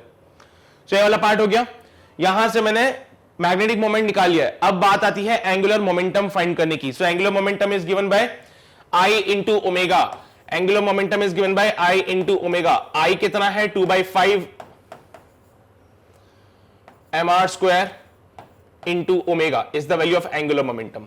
ये एंगुलर मोमेंटम मिल गया, मैग्नेटिक जो मोमेंटम था वो क्या था Q omega r square by 5। Now यहां से हम क्या करेंगे, म्यू बाय एल का रेशियो ले लेंगे, ये तो आपकी कौन सी इक्वेशन थी, इक्वेशन नंबर 2 थी, और ये वाली आपकी इक्वेशन नंबर 1 थी जो पिछले पेज पे सॉल्व करी थी। 1/2 करोगे so you will get the value mu by l is equals to Q omega r square by 5, ठीक है, ये तो इसके लिए हो गया, और L की जगह 2/5 mr स्क्वायर ओमेगा, तो देखो ओमेगा r स्क्वायर से ओमेगा r स्क्वायर मर जाएगा, 5 से 5 मर जाएगा, solve this part Q by 2m मिल जाएगा। तो यहां से म्यू बाय एल का जो वैल्यू मिलता है Q बाय 2m मिलता है, solving it further, so mu का जो वैल्यू मिलेगा it can be written as Q by 2m dot l. यहां पे म्यू क्या है, मैग्नेटिक मोमेंट, Q क्या है, charge, m is the mass, यहां पे L क्या है, एंगुलर मोमेंटम है। तो क्या मैंने प्रूफ कर दिया फिर से वही बात, क्या फिर से वही प्रूफ कर दिया हम लोगों ने जो वो मांग रहा था? हाँ sir, Q mu is equals to Q by 2m dot L। तो देखा इस तरीके से, ये जो तरीका है ये यूनिवर्सल तरीका है, ये तुम कोई सा भी पार्ट सॉल्व कर लो, भले सॉलिड स्फीयर आए, हॉलो स्फीयर आए, डिस्क आए, कुछ भी आए, कुछ भी देगा तुम उसके लिए सॉल्व कर सकते हो, बस तुम्हें उसका मोमेंट ऑफ इनर्शिया पता होना चाहिए, ठीक है? बस तुम्हें उसका मोमेंट ऑफ इनर्शिया पता होना चाहिए, बाकी कुछ भी आ जाए, कैसा भी स्ट्रक्चर आ जाए, तुम उसके लिए सॉल्व कर सकते हो इस मेथड से। तो ये अपना यूनिवर्सल मेथड भी हो सकता है एक तरह से, ठीक है? तो ये है हमारा लास्ट में तुम्हें बता दिया, ब्रह्मास्त्र है, एलिमेंट वगैरह लेने की जरूरत नहीं है, तुम डायरेक्टली इसको सॉल्व कर सकते हो बाय दिस मेथड। हाँ, बस रेडियस ऑफ गायरेशन क्या होता है इसका थोड़ा सा ज्ञान तुम्हें होना चाहिए। ये वो पॉइंट है जहां पे एक्सिस ऑफ रोटेशन से कुछ डिस्टेंस पे एक पॉइंट मान लो जिसका मोमेंट ऑफ इनर्शिया पूरे बॉडी के मोमेंट ऑफ इनर्शिया के बराबर होना चाहिए, और अगर पॉइंट का और पूरे बॉडी का मोमेंट ऑफ इनर्शिया बराबर है, दैट मींस यहां पे दोनों का मास सेम होगा, यानी कि पूरे बॉडी का मास आपने पॉइंट पी पे लाके कंसंट्रेट कर दिया है, तभी तो पॉइंट पी का मोमेंट ऑफ इनर्शिया और इसका सेम होगा। सो हमने क्या बोला, पूरे बॉडी का मास जो है यहां पे लाके कंसंट्रेट कर दो, यानी कि पूरी बॉडी को पिचका दो, क्रश कर दो और यहां पे लाके रख दो ले जाके। इसकी वजह से क्या होगा, यहां पे मास होगा m, यहां पे चार्ज होगा q, बिकॉज चार्ज q पूरी बॉडी पे उसके पूरे वॉल्यूम के अंदर डिस्ट्रीब्यूटेड था। अगर चार्ज q पूरे वॉल्यूम के अंदर डिस्ट्रीब्यूटेड था तो वो क्या होगा, यहां पे आके कंसंट्रेट हो जाएगा। अब ये एक पॉइंट चार्ज बन गया है, इसको सॉल्व करना तो बहुत आसान है हमारे लिए। सॉल्व करा हम लोगों ने, then we'll got the final answer, ठीक है? तो मैं तुम्हें बता देता हूं कहां से नोट करना है, उतने से पार्ट को नोट कर लो। सबसे पहले तो ये वाला पार्ट नोट करो, सबसे पहले ये वाला पार्ट नोट करो, कर लिया? उसके बाद इसको नोट करो, हो गया? उसके बाद अगला पार्ट जो है ये वाला, इसको नोट करो, वो हमने प्रूफ कर दिया वहां पे, ठीक है? समझ आ गई बातें? पक्का? कोई समस्या तो नहीं है इसमें? बहुत बढ़िया। सो ये हमारा एक्सरसाइज वाला पार्ट हो गया कंप्लीट, एंड चैप्टर 34 भी कंप्लीट हो गया। अब हम बढ़ेंगे हमारे नेक्स्ट चैप्टर पे, which is the chapter number 35। Actually जब चैप्टर 35 की हम बात करते हैं तो बेसिकली यहां पे वो सारी चीजें वही आएगी जो हम पढ़ चुके हैं। एक एक्स्ट्रा पार्ट आएगा, वो है एम्पियर्स लॉ। एम्पियर्स का सर्किटल लॉ आता है, जैसे तुमने गॉस लॉ पढ़ा था ना, वैसे यहां पे एम्पियर्स लॉ आता है। तो चैप्टर 34 की कुछ बातें चैप्टर 35 में फिर से रिपीट होंगी, तो उसको एज अ रिवीजन कंसीडर करना और जल्दी जल्दी से बढ़ा देना। लेकिन एक टॉपिक एक्स्ट्रा आएगा जिसको हम बोलते हैं एम्पियर्स का सर्किटल लॉ, वो चैप्टर 35 में मेन है और वहां से क्वेश्चन आने की संभावना बहुत ज्यादा है, ठीक है? तो जब चैप्टर 35 का क्विक रिवीजन होगा तो उसमें चैप्टर 34 की कुछ बातें तुम्हें मिलेगी, चाहो तो देख सकते हो, चाहो तो स्किप कर सकते हो। लेकिन हाँ, लास्ट में जाते जाते एक टॉपिक ऐसा आएगा जो बहुत इंपॉर्टेंट होगा। तो स्टार्टिंग का पार्ट चाहो तो तुम स्किप कर सकते हो चैप्टर 35 के क्विक रिवीजन में, चाहो तो देख सकते हो, रिवीजन ही होगा, है ना? चलिए, सो चैप्टर 34 कंप्लीट हो गया है फाइनली। एंड अगर आपको कोई दिक्कत आती है, वैसे तो मैं सोचता हूं कि तुम लोग नोट करते जा रहे हो, ठीक है? और नोट करो भी से, बहुत इंपॉर्टेंट है। लेकिन अगर फिर भी कभी कोई दिक्कत आ जाती है तो तुम दोबारा वीडियो देख सकते हो वेबसाइट पे आके, क्योंकि वेबसाइट पे आपको वो वीडियो बहुत इजीली मिल जाएगा, बिकॉज यहाँ पे हम हर एक वीडियो को अरेंज फॉर्मेट में रखते हैं, सो दैट आपका बहुत सारा टाइम बच जाएगा वीडियो को ढूंढने में। सो ये काम आप कर सकते हो। अपार्ट फ्रॉम दिस, अगर आपको लगता है कि आप YouTube को कंटिन्यू कर रहे हो तो डोंट फॉरगेट कि आपको चैनल को सब्सक्राइब करना है, बेल आइकन को दबाना है, बिकॉज ऐसे बहुत सारे इंपॉर्टेंट अपडेट्स हैं आपके कॉम्पिटिटिव एग्जाम के पॉइंट ऑफ व्यू से जो बहुत इंपॉर्टेंट है और उसको मिस नहीं कर सकते।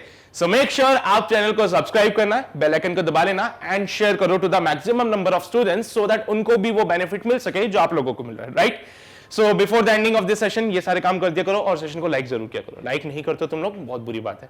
मजा आ रहा है, क्वेश्चन सॉल्व हो रहे हैं, अगर ये सारी चीजें अगर तुमसे हो रही है फिजिक्स में, सो मेक श्योर आपको लाइक करना है, ठीक है?